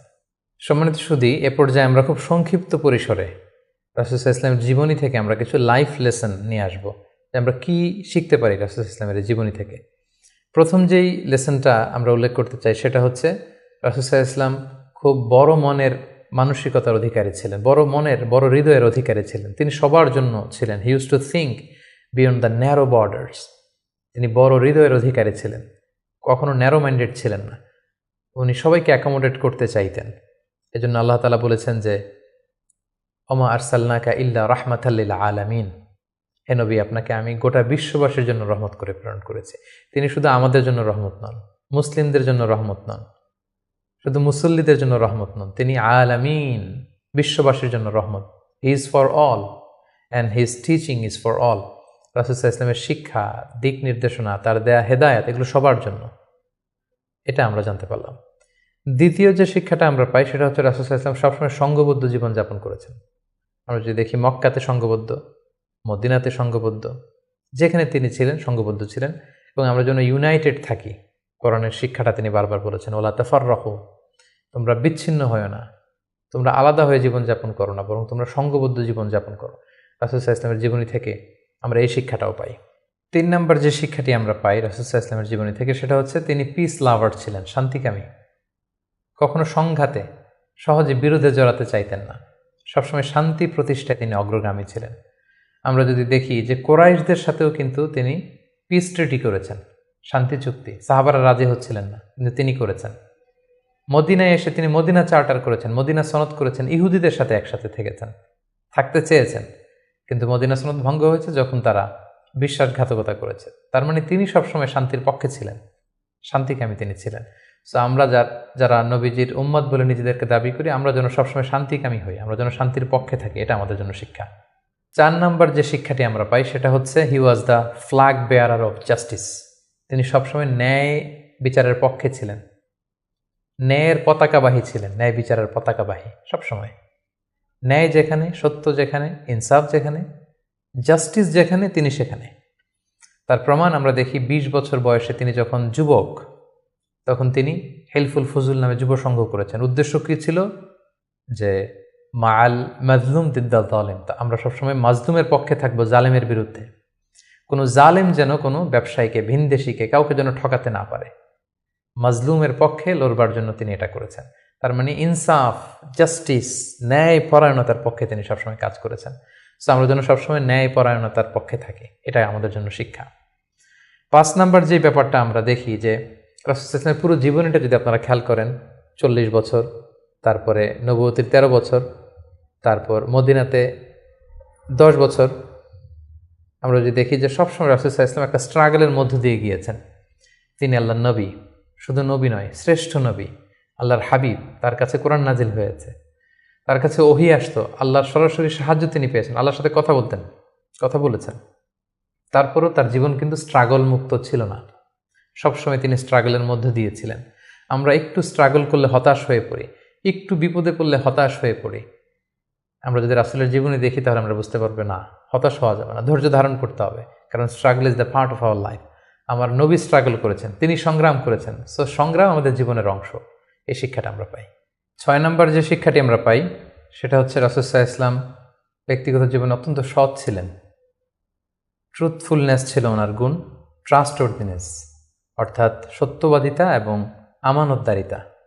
যে কারণে যেই কুরাইশরা রাসূল সাল্লাল্লাহু আলাইহি ওয়াসাল্লামের বিরোধিতা করত, তারাই রাসূল সাল্লাল্লাহু আলাইহি ওয়াসাল্লামকে উপাধি দিয়েছিল আস-সাদিক আল আমিন, সত্যবাদী আমানতদার।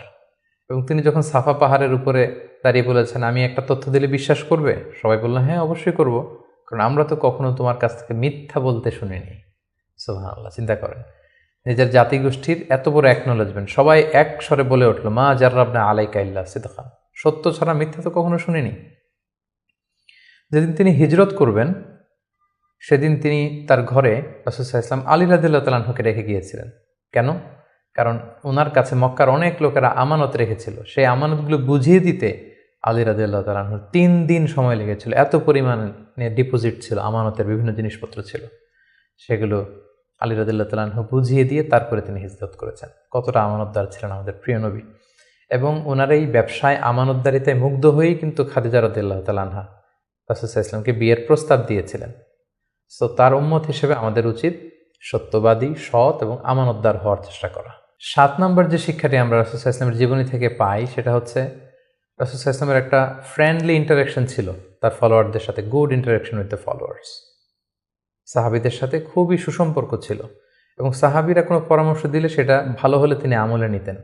আমরা যদি বদরের যুদ্ধের ঘটনাটা একটু রিভাইজ করি, আমরা দেখব যে মুসলিমরা যে এক জায়গায় তাঁবু গাড়ল, তখন হাব্বাব ইবনুল মুনজির রাদিয়াল্লাহু তাআলা আনহু বললেন, ইয়া রাসূলুল্লাহ, এখানে যে তাঁবু গাড়লেন এটা কি ওয়াহি না আপনার ডিসিশন?